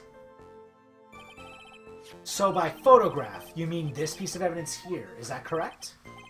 Indeed it is. That it is. The very thing that proves I committed the crime. The very thing that proves you committed the crime. Surely even you understand by now. Lordly Taylor provided that camera. There's no way I could have tampered with it. That means I could not have killed Kane Bullard, unless I had an accomplice. Come on. Think loud and think long and hard about that night. The basement warehouse, and this picture that supposedly captures it. It's gotta be here. Isn't there something funny about this picture? You bet there is. Are you implying that this picture is a fake? No. You bet I am. There's definitely something strange about this picture. I mean, it's not a fake picture, but it is strange. We took a look around the basement warehouse that night, before the theft took place. And there's something in this photo that doesn't match my memory of that night. I know. I know what this picture is. Like, I could tell you right now, but I don't want to ruin Very it. well. Then let's hear what you have to say. What about this photograph do you find funny? There's no statue!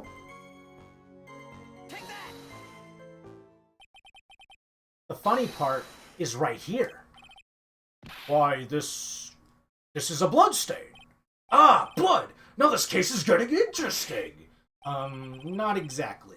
This stain is actually pink paint. Oh, just paint?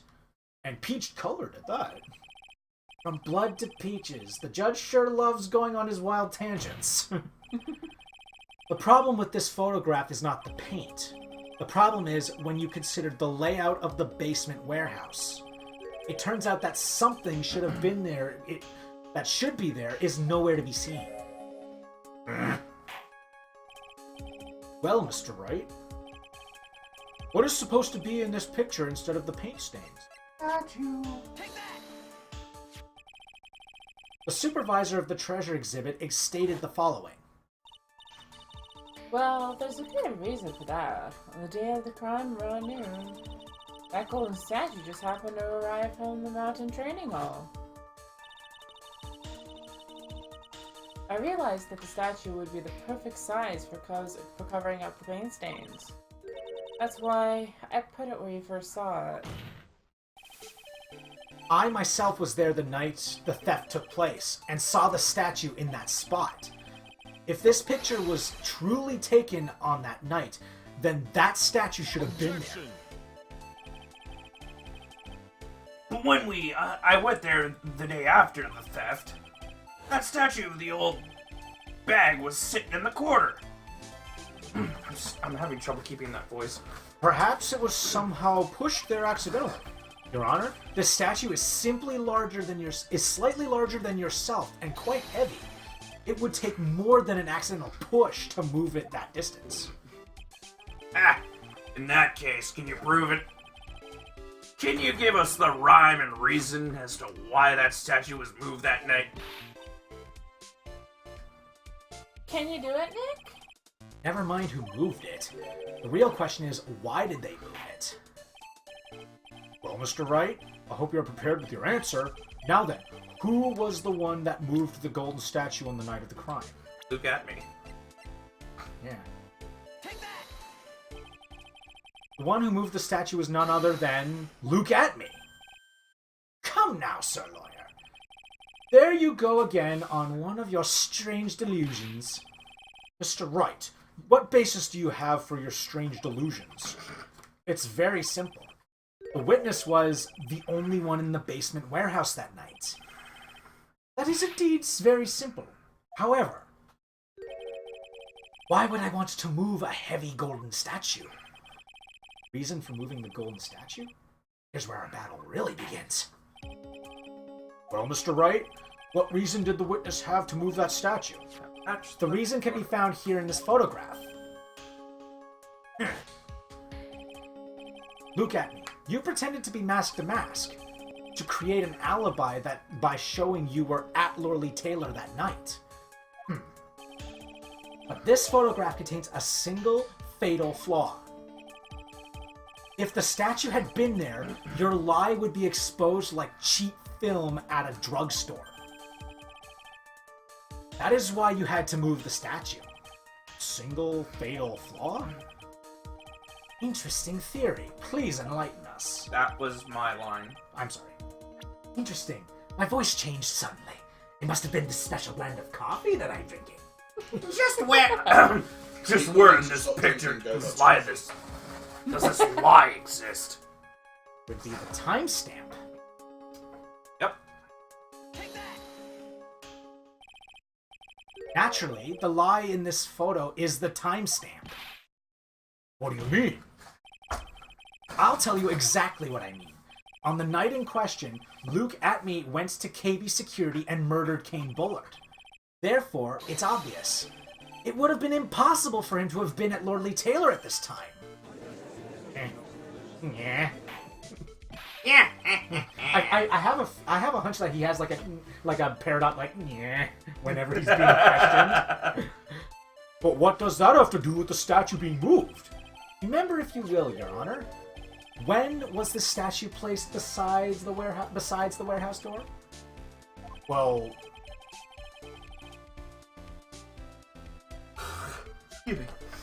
the statue was taken down to the warehouse on the day of the crime, and it was placed there in order to cover up the paint. Exactly. Luke Atme had already decided on the time when he was going to kill the victim. And so, in order to create an alibi for that time, he took this picture days before the murder took place. What the?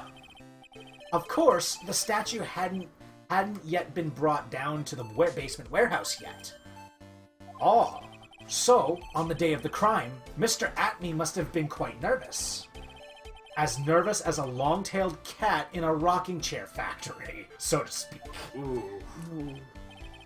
Why?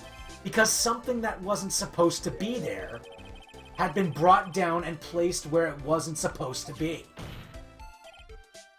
So that is why Luke Atme had to move the statue on the night of the murder. He did it to make the room match with the way it had been in his photo. Yeah. Doesn't it feel natural coming out of him? Yeah, it sounds like Dean Dastardly. Order! Mr. Atme, is this true? One moment, Your Honor. Have you forgotten this? What's that? The data from the basement warehouse computer. According to this, the camera did indeed go off on the night of the crime. It's true that the camera had been set up by the Lorley Taylor staff. However, the program used to manage that data is yours, or was yours. That alone would have allowed you to tamper with the data. Ah, yeah! I can't get that now. I can't stop having him go, yeah! Order! Mr. Godot, what is the meaning of this?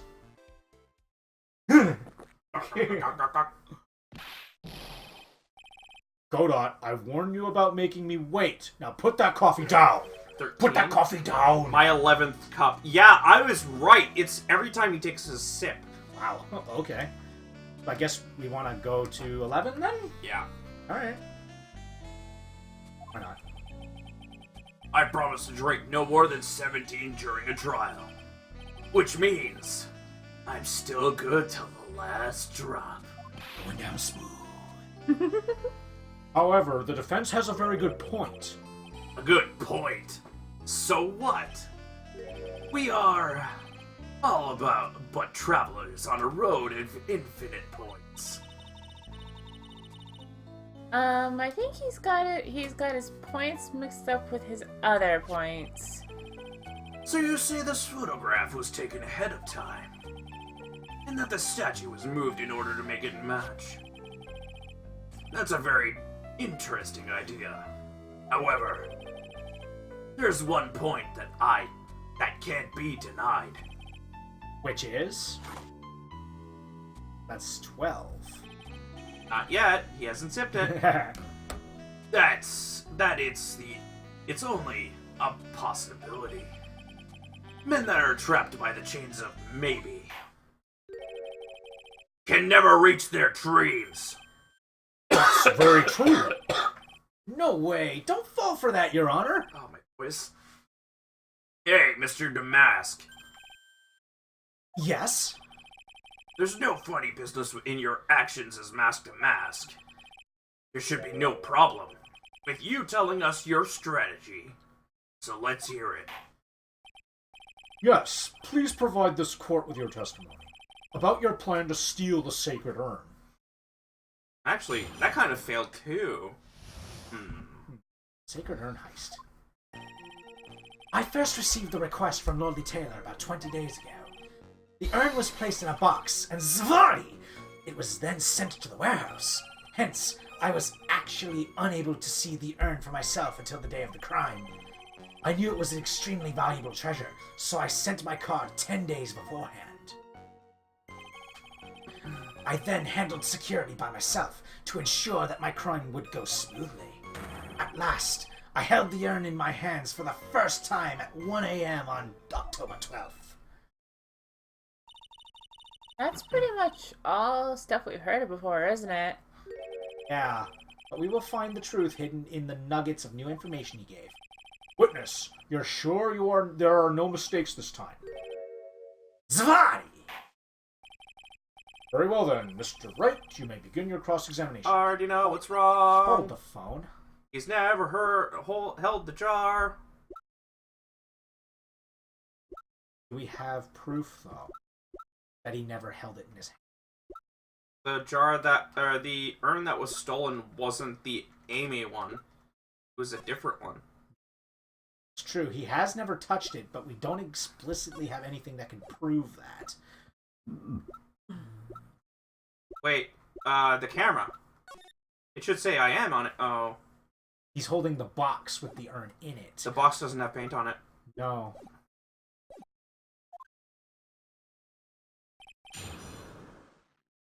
It's still wet? I don't think that would have been the case. No. It should have dried at that point. Well, we might as well press on everything anyway. So I'm just contemplating. I feel like it should be the box that we present because it has the paint on it, and the one in the picture. Yeah. You were asked to guard the urn by Miss Adrian Andrews. Is that right? Indeed. It seemed that they had heard of my Zavarkling reputation.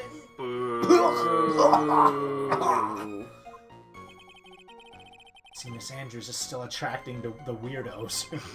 You better watch out too, Maya. The urn was placed in a box, and Zavari, it was then sent to the warhorse. You mean this box? Yes, that pathetic box. Lady Andrews was especially taken with that urn, and she wouldn't let anyone enter the storeroom, not even me. Huh? Just a new tidbit. Hence, I was unable to... So you're sure that you had never seen the urn before? Indeed. You may ask Lady Andrews to confirm for yourself. My security was focused entirely on the entrance to that warehouse. However, look at me. That's no information whatsoever slipped through my hands. Extremely valuable treasure, so I sent it to defense. You mean this calling card? That's right. That is, without a doubt, my calling card. I guess Mr. Delight didn't make this after all. Of course, because Atme knew about the emblem. Making this card authentic would have been child's play for him. I then handled security by myself to ensure that the crime was smooth. Then no one entered the basement warehouse? Unfortunately, there were many different treasures being taken there. Thus, for a period of approximately 5 days, people were indeed going in and out of the warehouse. At last, I held the urn in my hands for the first time at 1 a.m. on October 12th. Hold it. And this is the photo that proves that, huh? Indeed, to be honest, even if the photo was taken, I didn't think it would matter terribly much. Hey, Nick. If this photo is a fake, Detective Atme might have stolen the urn whenever this was taken. That's true.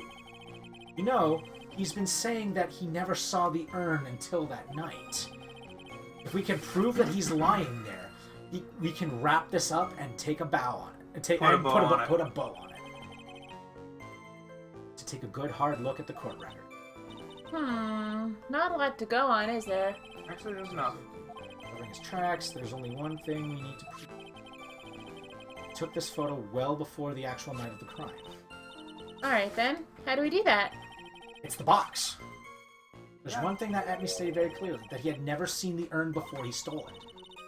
We need to prove that he's lying. It's the box, because the box would have had the paint on it. Yep. Now, just to make sure. Take the box!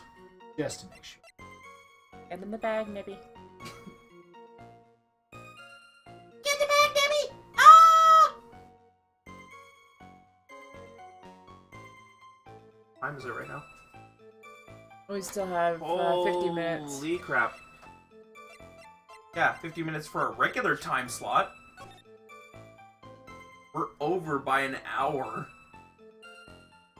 Aha! Huh? Take good care of the speckled urn.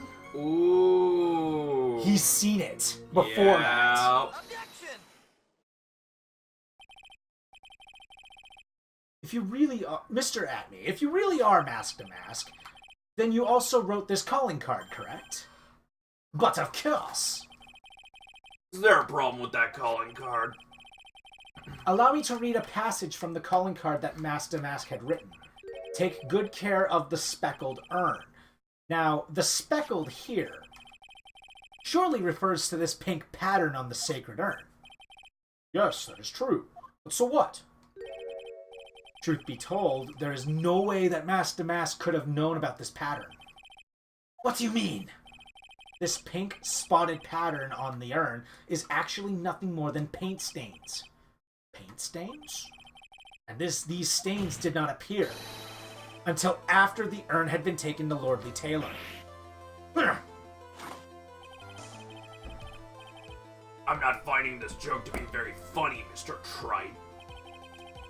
The day after the sacred urn was taken to the warehouse, the urn was broken due to human error. Or should I say, an error-prone human. And that's when the pink paint got on the urn. Ugh. You can't be serious. And yet this calling card clearly mentions the paint pattern.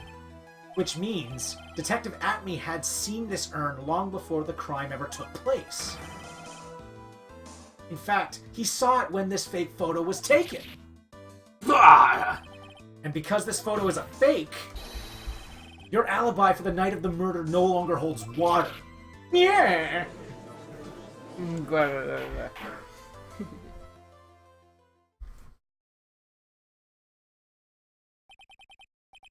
Witness, do you have anything to say for yourself? All right, that did it. He's broken. Nick, I think it's still a little early for a victory pose. What do you... I have no idea what you mean. Huh?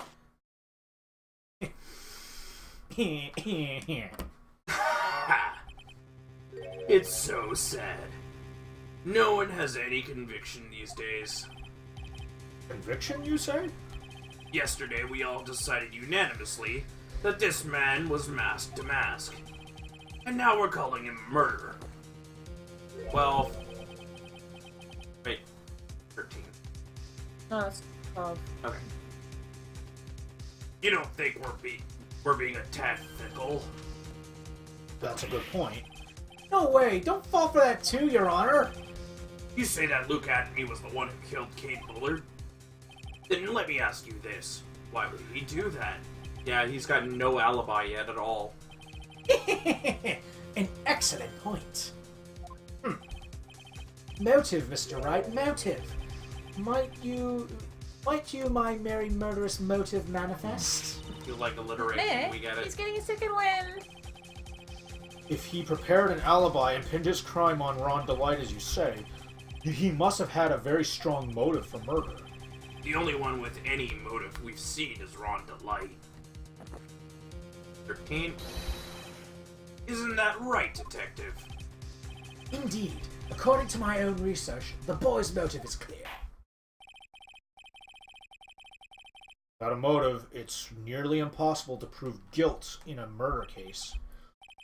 Now then, maybe you can enlighten us as to what the defendant's motives were. You don't have any proof of that. I'd be honored to, Sir Oldtimer. Doing everything they can to make Ron look suspicious. Despite our lack of hard evidence, this may be our only chance. Alright, let's see what we got. I, Luke Atney, had no points of contact with the victim whatsoever.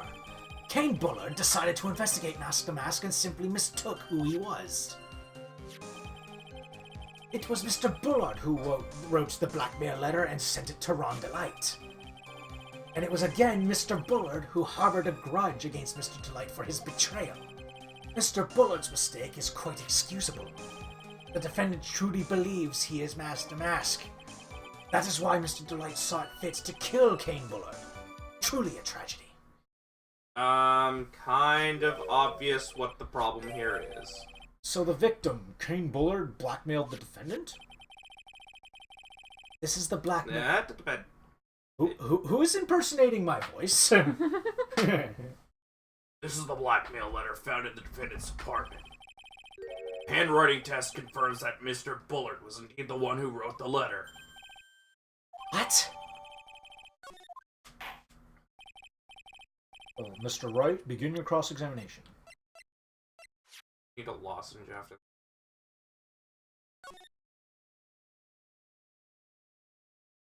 Left hand of Hades. That sounds pretty awesome. Crown of Bongora. Portrait of Magina. I have it's so weird. I feel like these are references of some kind. Crown of Bongora. Oh, yeah, man. Out first. Guard in the photo.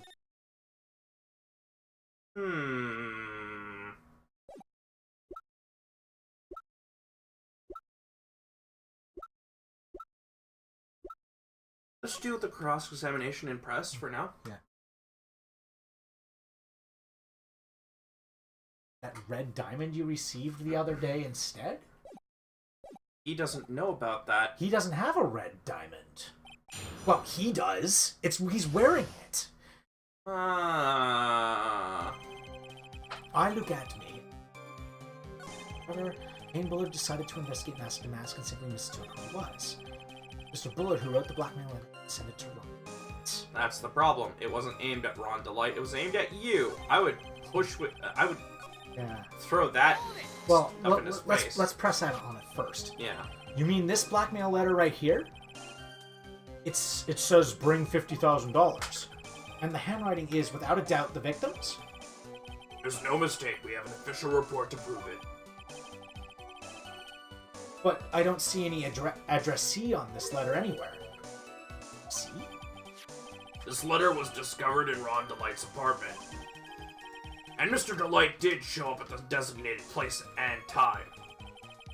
The fact that there is no addressee is irrelevant.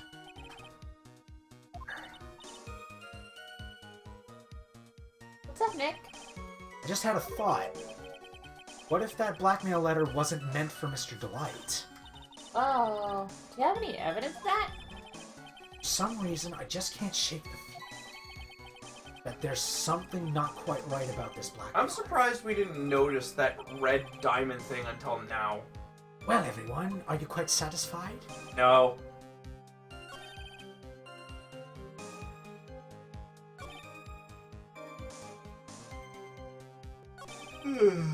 Yeah, I feel like presenting it here would be the key thing. Yeah, so we'll just I go- think so too. Okay, so this is the third statement.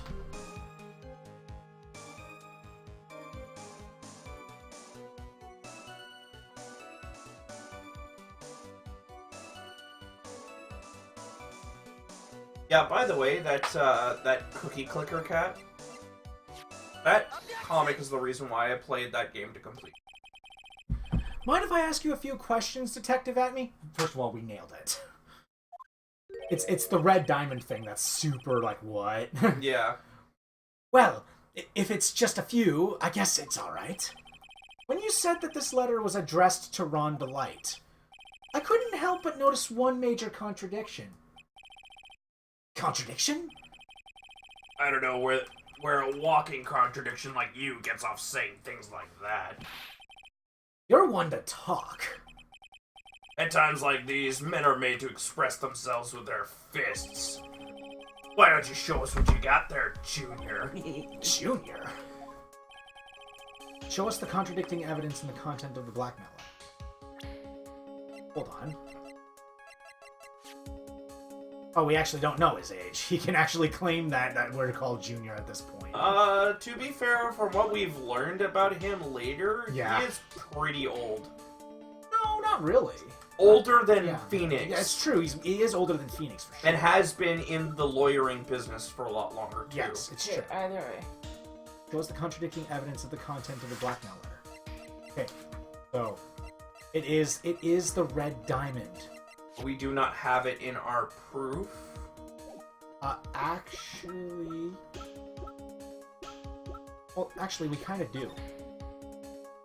The gem and the thief. It's not on his hand. Mhm. It's not on his hand, and it's claiming that it's the tear of Anemnon. I think he's claimed that the ring on his hand was the tear of Anemnon. I'm pretty sure he might have. I could be wrong though. Nah. But I'm pretty sure it's this. Because he doesn't have... We don't see it, and it is on his left... It is on his left hand. But he's not wearing it here. No, but this was before he received it as a gift. Because this was the first heist. Yeah, and I think he did claim he was given the Tear of Anemnon as a gift for stopping him. It was given to him.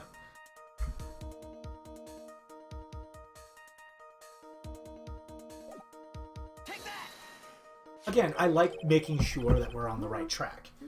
Take a good look at and plus one of us needs to have the answer so that we can progress the story. Yeah. Take a good look at this newspaper clipping. It contains a picture of the Tear of Anemnon, the stolen jewel. What about it? The problem is this jewel's color. Color? I'm not much for discussing color myself. According to the clipping, the color in the stolen jewel was blue. However, in the blackmail letter, a totally different jewel is mentioned. I'll take that red diamond you received the other day. Red. Which means the red diamond described in the blackmail letter is not the Tear of Anemnon that Mask the Mask stole at all. Objection! And your point is, Mr. Wright? So if you're trying to say that this blackmail letter was intended for someone else, that is what you're trying to say, right, Wright? That is what you're trying to say, right, Mr. Wright? Well, that's what you're trying to say, right, Nick? Yes. This is who Kane Bullard was actually blackmailing. Naturally, it was you, Detective Atme. Do you have some sort of basis for that claim? You're holding it in your hands! You dingus! You have been personally involved with every single Mask to Mask case, And in the last case, you recovered what was stolen and received a jewel as your reward. A jewel? Probably the one wrapped conspicuously around your finger. That red diamond ring. That is the diamond referred to in the letter, which means that Kane Bullard wrote that letter in order to blackmail you. Yeah! It sounds so natural coming out of him. Order! Order in the court! Order, I say! Burger! Add another one to the coffee cup. Dally. It seems you've gone too far with your childish pranks, Mr. Trite. Uh-oh. But he said that... Kane Bullard blackmailing Luke at me? Are you for real?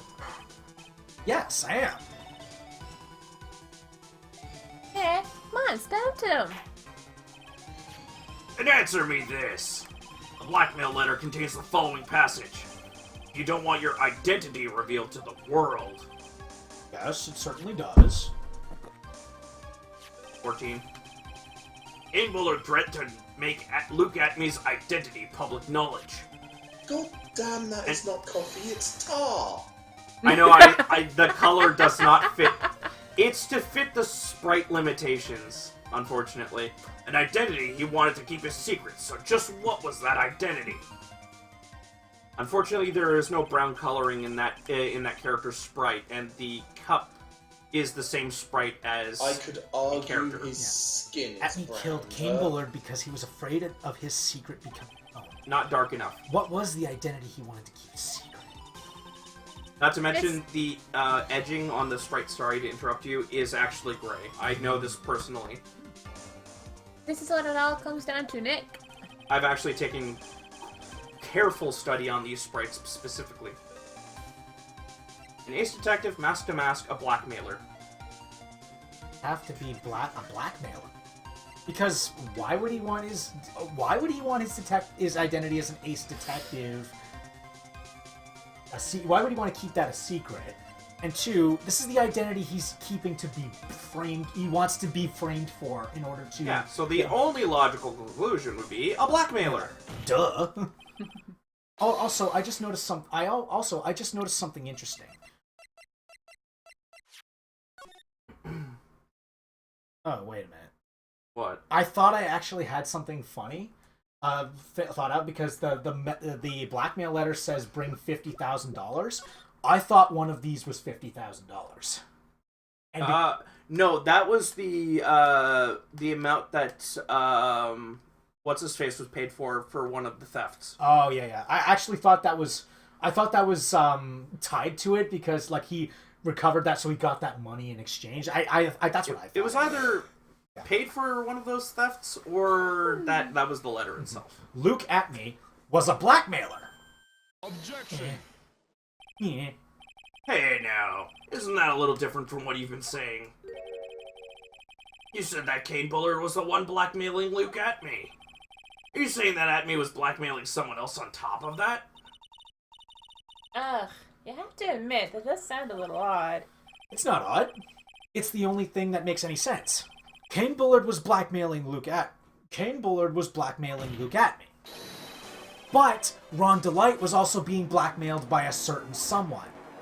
I like the logic in these games because it's literally, not Shakespeare, Sherlock Holmes style. Mm-hmm. Remove the impossible, remove the probable, and the impossible becomes the truth.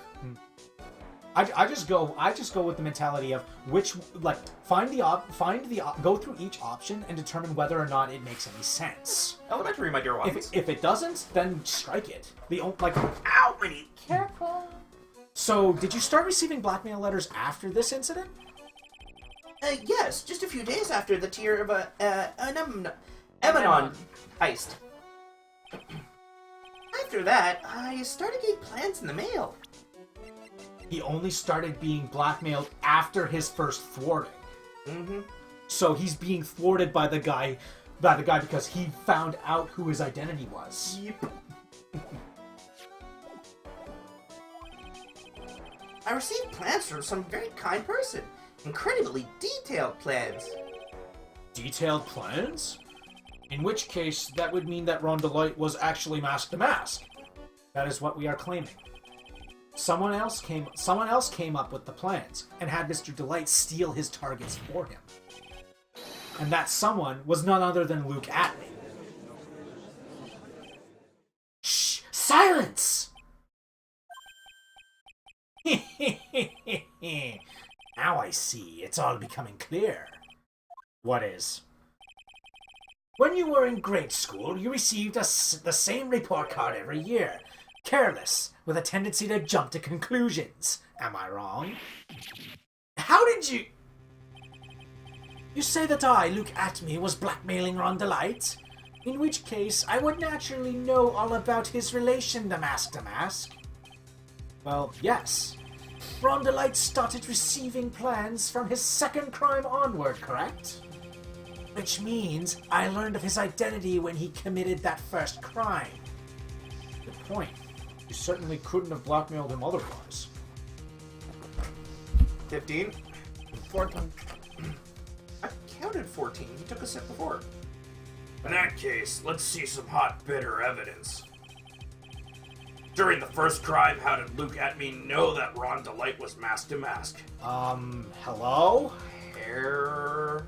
And also the fact that he hid the Mask to Mask costume in the dumpster right beside him? Yep. I think I see it. See what? When you were in grade school, you received the same report card every year. Gets into lots of mischief trying to be the center of attention. What do you mean? This newspaper clipping. It has a picture of you and Rondelite in his guard uniform. It seems that Mask to Mask didn't just disappear into thin air. He just took off his outfit and hid it in a bucket. That sounds far too stupid to be true. Correct. With tricks like that, he couldn't fool a baby, let alone an ace detective. And that's when you figured it out, Mr. Atlee. That's when you learned that that under his mask, Mask to Mask was Rondelite. What the? What's his... Wasn't he supposed to be Mask to Mask? No. Not only that, it looks like he wasn't even an ace detective. I can't believe it. I'm sorry. What a fraud. Trying to pass himself off as an ace detective?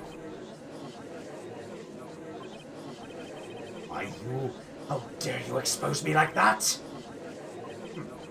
Why, I mean, I've never blackmailed anyone in my life. I'm a famous and proud ace detective. And also Mask to Mask. Why can't you understand that? Oh boy. I think I'm killing my throat being him. I'm killing my throat being... How do The you, only one not killing how the do you throat. how do you make it so natural being an expert at voices? Duplicitous. It's simple. Just comes natural? That- Just natural. Well, no, see, I usually only do voices that my range can handle. Deep voices are not my range. Jeez. Please tell me your skills. I'm afraid you are neither a proud thief nor an ace detective. You're a blackmailer and a murderer. That is your true identity. Why, you? How dare you even...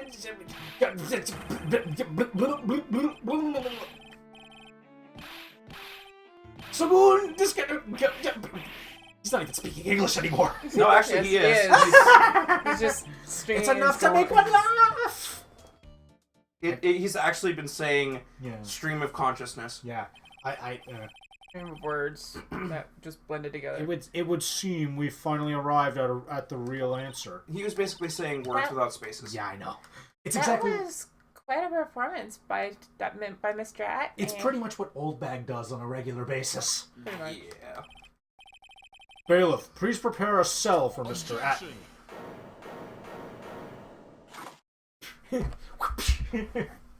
Alright. 15. A hammer that strikes too fast has no time to aim. Actually, no, that might be 16. What do you mean? I'm already prepared to deliver my ruling. Allow me to say one thing. I will be the one to judge.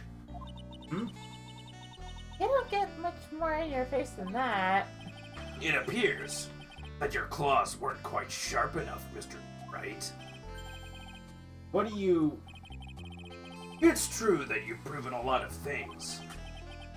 Things like Luke Atmeal was a filthy blackmailer, and that he wasn't at Lordly Taylor the night of the murder. That's right. That's why he's the one who killed Mr. Bull. But... Glug, glug, glug, glug. 16. There's still one thing you have yet to prove. What's that? Just because he wasn't at the warehouse doesn't mean he was at the murder scene. Therefore, if you can't solve that pitiful excuse for a man that was at KB security, then I don't see how a verdict can be delivered. No way! Order in the court. Well, Mr. Wright, this is it. This is the final round. I've got to prove that Atme was at Mr. Bullard's office on that night. But can you really prove that? That's long enough, Mr. Trite. I want to hear your answer. That night, Luke Atme was at KB Security, and the defense... I can Prove prove it? I can prove Can't it. prove it. I can prove it. His card. And it was in his wallet, which he dropped there.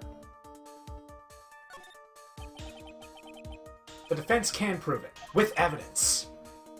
Are you sure? Don't you worry, I'll watch over you. As you break down and fall into pieces. Very well then, let's see this proof. Prove that Luke Atme was at KB Security that night. I'm pretty sure this is the thing. Why would you know that? That's Ron's card. Why does that make you think he's there?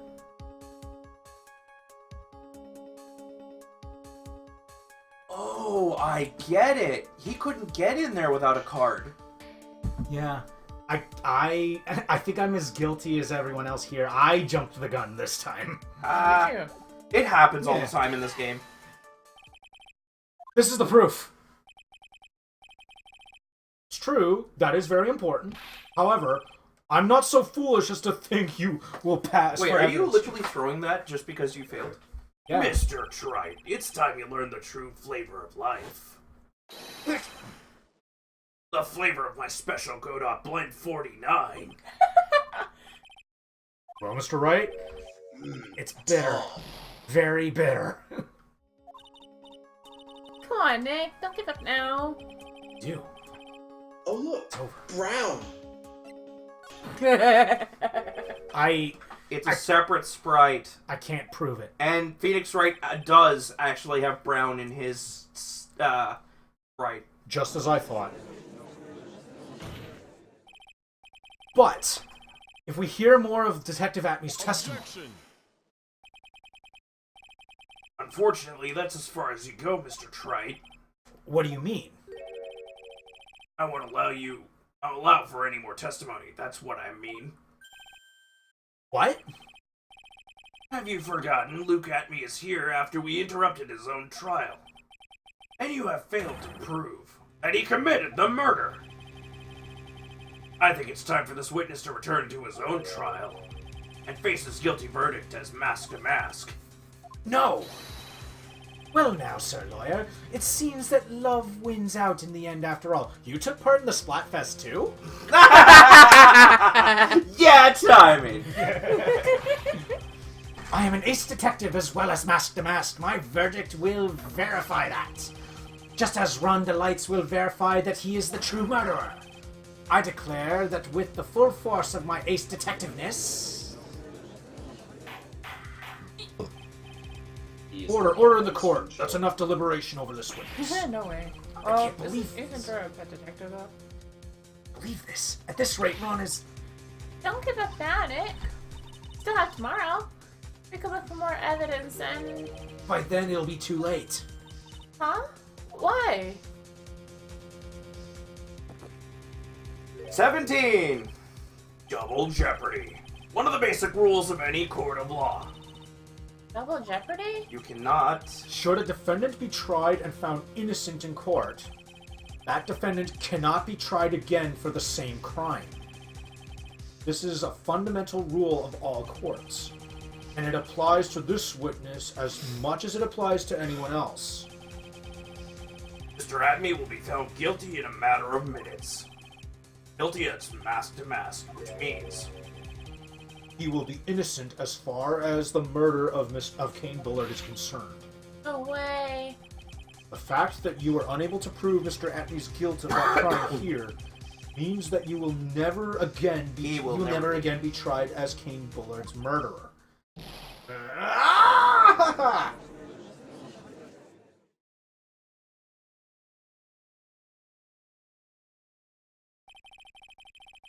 There's nothing that I can possibly do to win, even if Ron is proclaimed to be innocent.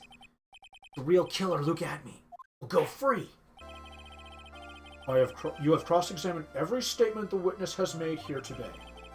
As long as there is no more testimony, I'm afraid I have to declare that there will be no further questioning of this witness. Are there any objections?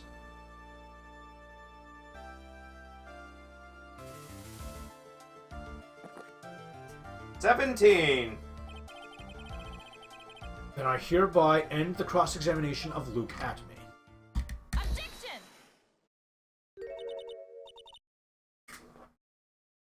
I think that might be Mia. Yeah, that is Mia. That was Mia's objection. I think I see it. Your Honor, when you were a child, this was what it was on your report card every year. Has poor hearing and often makes mistakes as a result. Teacups. How Full did of you- justice. Phoenix, raise your head up high. Have you forgotten what I used to tell you? A lawyer is someone who smiles no matter how bad it gets. That voice. No way. Long time no see, Phoenix. Mia? It's like I forgot that she could do this! This is the true power of the Karain channeling technique. I know that it's really Maya who's standing before me, but right now, she's my mentor, Mia Fey. Now, let's do this. But there's nothing more we can do, Mia. Without any more testimony, I can't cross-examine. Not yet. Testimony's not over yet. What do you mean? Your Honor, just now you said something very interesting. You have cross-examined every statement the witness has made here today. Yes, that's true, but... Unfortunately, Your Honor, you're forgetting something. Earlier, after the last cross-examination, this witness made a number of remarks. You mean in that long string of words that were not separated by spaces? He said something incriminating in that? Actually, yeah, that's right. Oh no, Sir Lawyer, it seems that Wynn loves out in the end after all. See, even I can tell he was in a Splatfest. Mask to mask, the verdict will verify that. Just as Ron Delights will verify that he is the true murderer. We don't even know that he was convicted of that. Yeah. I declare that with the full force of my ace detectiveness. Yes, but these comments appear to have no importance whatsoever. Very well, then we shall prove their importance via cross-examination. At any rate, as long as the witness has made these remarks, we, the defense, assert our right to question them. Is that all right with you, prosecutor? Is something the matter, Mr. Godot? Nothing. Oh, Sir Lawyer, it looks like you're one step too late. If you think such falsehoods will do anything to me, Luke Let's hear it. Huh? It's true that the witness made some remarks.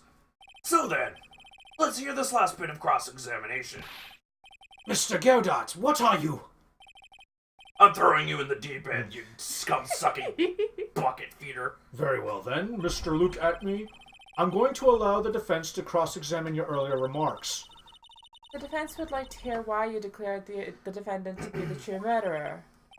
So please, give us one last bit of testimony. Phoenix, is it? This is our absolute last chance. Yes, Chief. Alright, now we're going to see something incriminating here. That's the last testimony. He already said something incriminating. Indeed, it is true that I was not at Lorley Taylor. I had to leave to see about another vitally important job request. I had known about the date beforehand, so I had this photograph readied. My brilliant deduction was what informed me that the true culprit was Ron Delight. And thanks to the keycard and wallet, it was abundantly clear that he was there. I was also able to make the deduction from the buzzer, which only sounded once. The button did not have any fingerprints on it. Why? The victim would have left prints if he sounded it, which means the killer sounded it. Mr. Ron Delight was wearing his mask to mask outfit, which is why he left no prints. And the blackmail letter?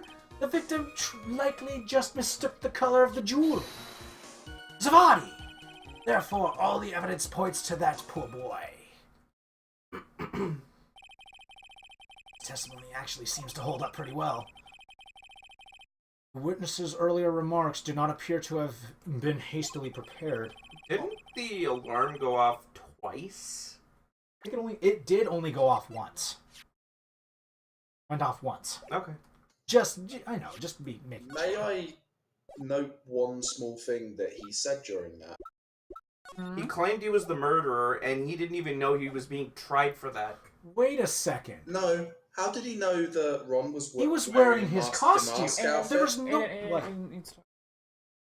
What? Chancellor was talking. Go ahead, Chen. How did he know that Ron was wearing his the mask outfit? Yeah, you and Aiden both figured that out at the same time. He was wearing his costume at the time. There's no way he could have known it was actually Ron Delight underneath that costume. Yeah. All of his points have been explained, and none of them seem to contradict anything. But of course! But how do you know about the emergency buzzer? The police investigation documents went directly through me, and I always look over all of the documents. It's elementary, sir, lawyer. Are you gonna make me even more trouble for us now, sir lawyer? Hey, he's calling me sir. So dignified. I will not allow any of your usual shenanigans, Mr. Wright. Yes, Your Honor. We cannot postpone Luke Atney's trial any longer. This is your last chance. Hang on a sec, just one chance? Ah, it seems the party's about to begin. Well, Phoenix? There isn't... Right, It's okay. It's okay. alright. It's okay. There isn't any evidence that contradicts with that testimony. Yes, there is. So it would seem. What do you mean? So it would seem. Listen, Phoenix. Pointing out contradictions doesn't always mean you have to present evidence, does it? At any rate, this is our last chance. We can't point out a case-breaking contradiction. Lose. And that's all there is to it. Hold on, buckaroo. Nope, not yet. Cup Number 17, the last cup. Really? That's 18 on my list. Technically, yeah. It doesn't matter. It seems the time has come to put an end to this trial. I have to find a fatal contradiction in this testimony. And I need to point it out without presenting evidence. Are we still going to be doing 2 hours on Mario? Yeah. Okay. Remember, yeah. I'm just double checking with you because. Okay. Remember, you only get one chance. Remember Who you are. Very well then, Mr. Wright. Please begin your final cross-examination. I am Mushu Okay, so I gotta find the statements that... Did you say Mushu Fasa? Indeed, it was true that I never...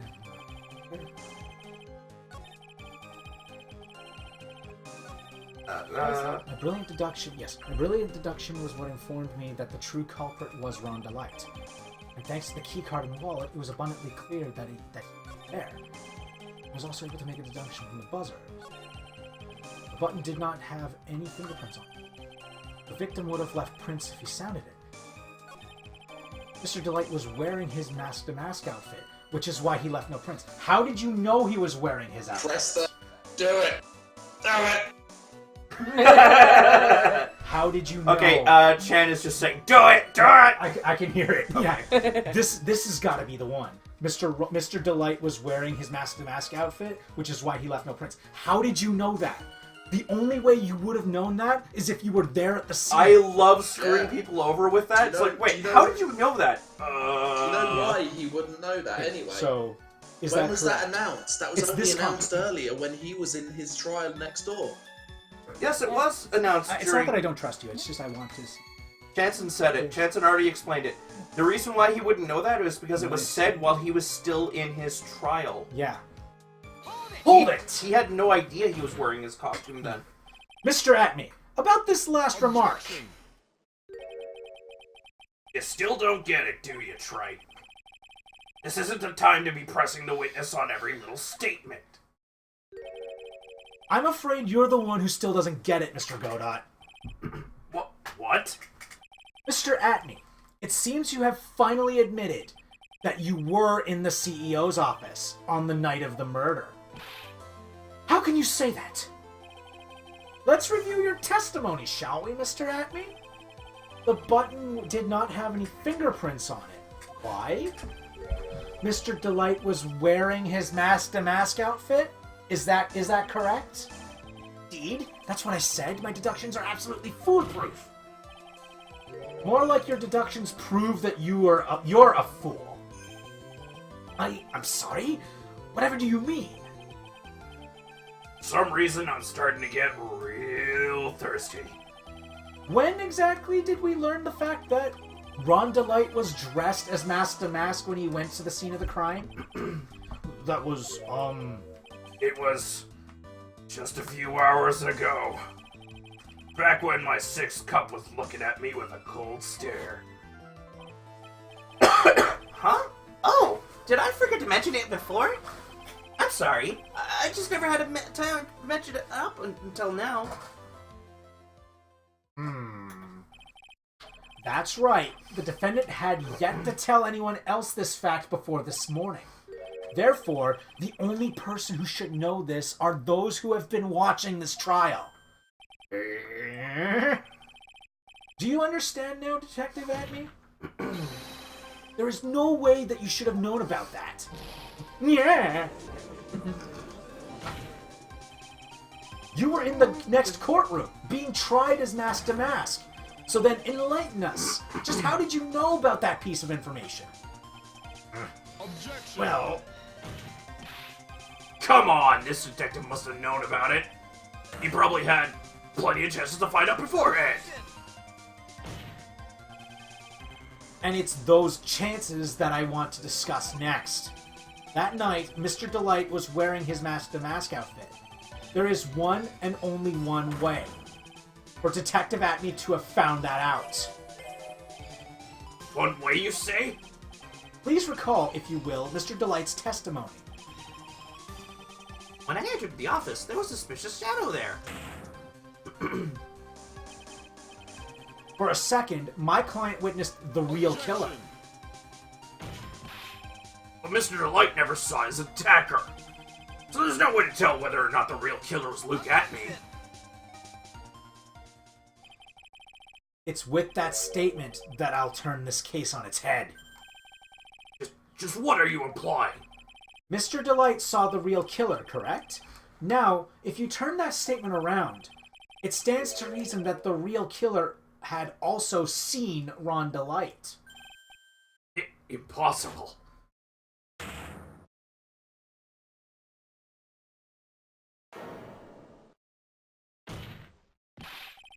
Detective Atney, you saw Mask to Mask at the murder scene that night. You saw him when you killed Kane Bullard and assaulted Ron Delight. That was the only way you could have known that what Ron was wearing.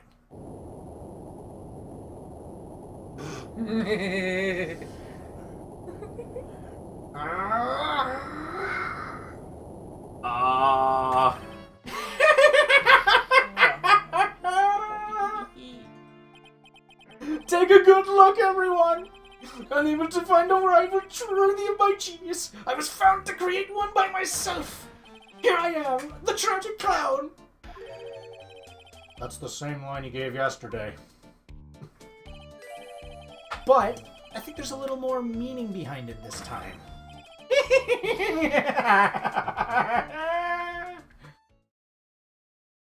I like that laugh. Yeah, it's pretty good. What an awfully complicated incident. Kane Bullard was blackmailing Luke Atme, who was in turn blackmailing Rhonda Light. And upon killing his blackmailer, Luke Atme tried to frame Rhonda Light. He then claimed to be guilty as Mask to Mask in order to escape his true crime.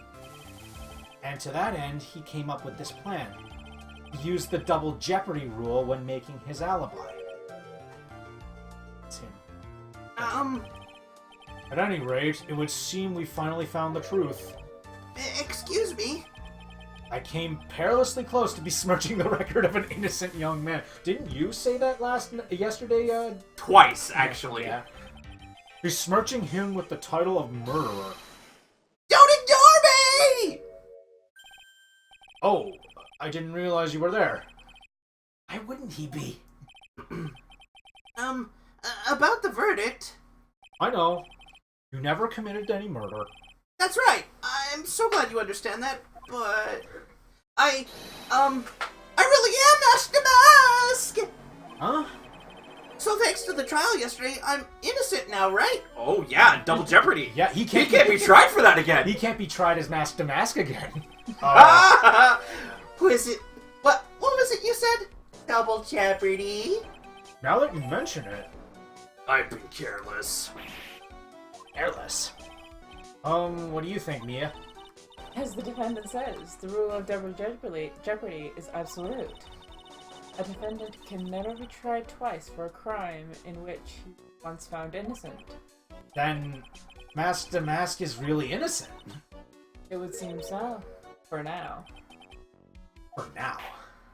Yeah, Yeah. because you can't be tried for the same action. Okay, basically, say you stole something. You can't be tried for that same thing. But if he stole again with something else, he can be tried for that. Now then, this court finds the defendant...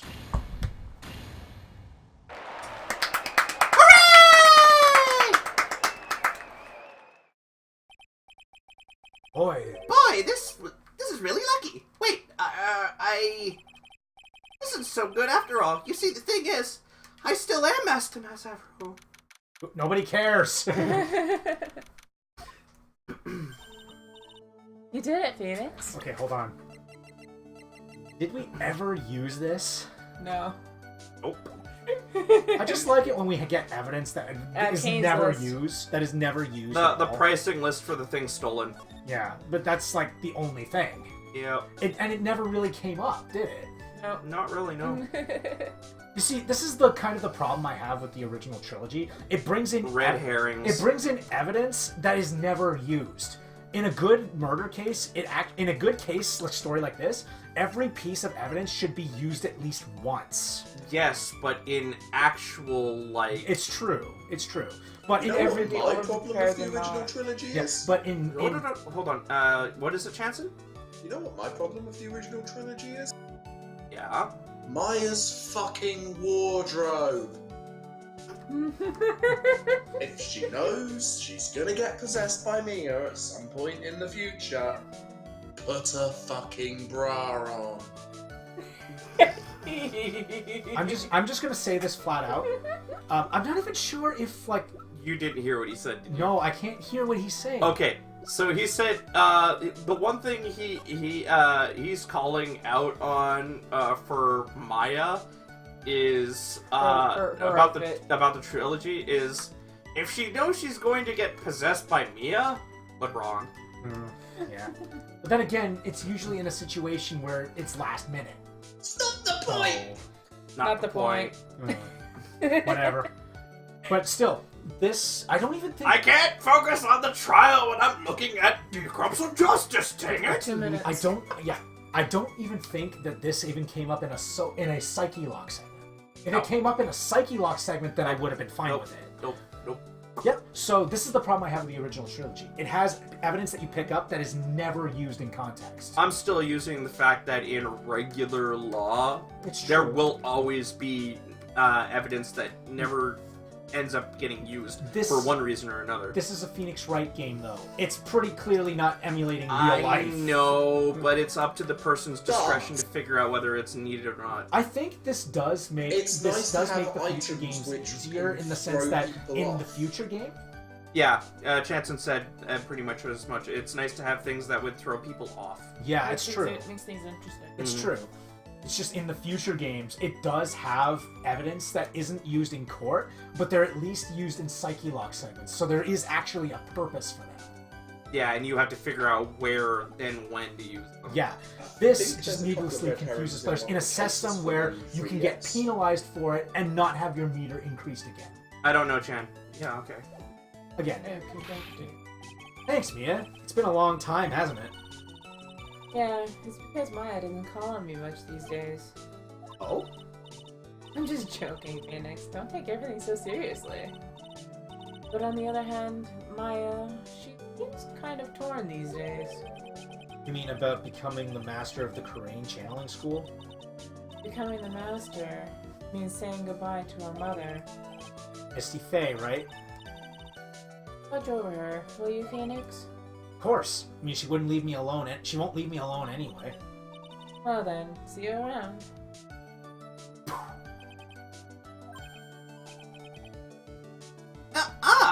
Mr. Wright. I don't know what to say. Congratulations, Mr. Delight. Thank you so much for playing my game. No wait. Nothing really matters anymore now that... Come on, just be happy already. Maya! You've been cleared of all the murder charges and got off as Master Mask to boot. But... But in exchange, I lost everything. Huh? What do you mean? Stealing security information from KB Security, becoming Mask to Mask. I did it all for one reason. For her. You mean your wife, Desiree? She hates criminals, more than anything. I'm to think that she was once held hostage by some robbers, wasn't she? She always said how she hated sneaky criminals. I knew that. But once I got fired from KB Security and lost all the money I had, she wouldn't have any reason to stay with me. I thought she would leave for sure. So that's why you became Mask to Mask. Yeah, but it's all over now. A broken bowl can never be put back together. That's not true, right, Nick? Right. Really? Can we go back to the way things were? You'll be fine, and Nick can prove it. Can? Kinda wish you would check with me first. Oh, come on, Mr. Nick. Delight, even if a bowl is broken, there's always a way to put it back together.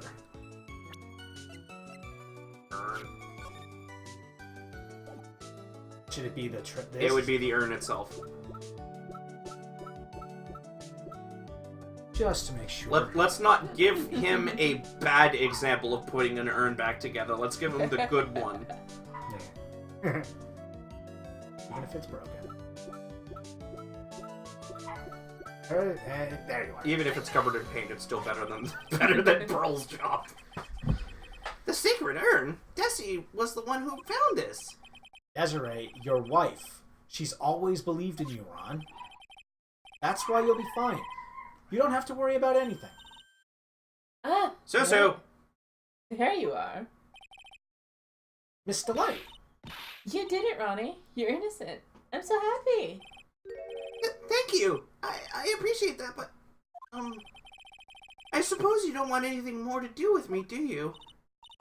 Ronnie, why didn't you just talk about me? Talk to me about what was going on. I had no idea you had quit KB Security. I never imagined that you were really Master Mask either. Miss Delight, what are you going to do now that you know? You're not gonna really leave him, are you? Come on, it's obvious, isn't it? How could I ever let a wonderful man like him get away? After all, my bike's really fast. So fast that there's no way he could ever get away. But didn't you say that you hated criminals? Oh, I only hate people who act all cowardly and sneaky. Have you seen your husband? I mean, he did it for the right Timid, not reasons. cowardly. Yes, it's true. Yeah, and Chanson's right. He's timid, not cowardly. Yeah, it's true. Like that detective. I see. Myron, went and declared his crimes before he committed them, like a man. Sort I of. just love a man who's so chivalrous. You're yanking on my cord. Sorry. Chivalrous? I knew I was right about you. Every day I spend with you is filled with thrills and excitement. Yeah, Tessie. Desiree, really do love Ron, don't you? Nicky boy, Yes? I'm really glad I asked you to defend my Ronnie. Thank you so much. I'll never forget what you've done for us. Oh, well, take care of yourself. You too, Nicky boy. Feel my face going red. Mr. Nick! Mr. Maya! Congratulations! Smack! Oh, talk about bad timing. Mr. Nick, how could you? With another man's wife, in front of Mr. Maya! No, I'll never forgive you, never, ever! sure you can. So just as the Ultra combo! So just as the case came to a close, so too did my consciousness. Ron said a broken bowl can never be put back together. But I know that's not true. I mean, just look.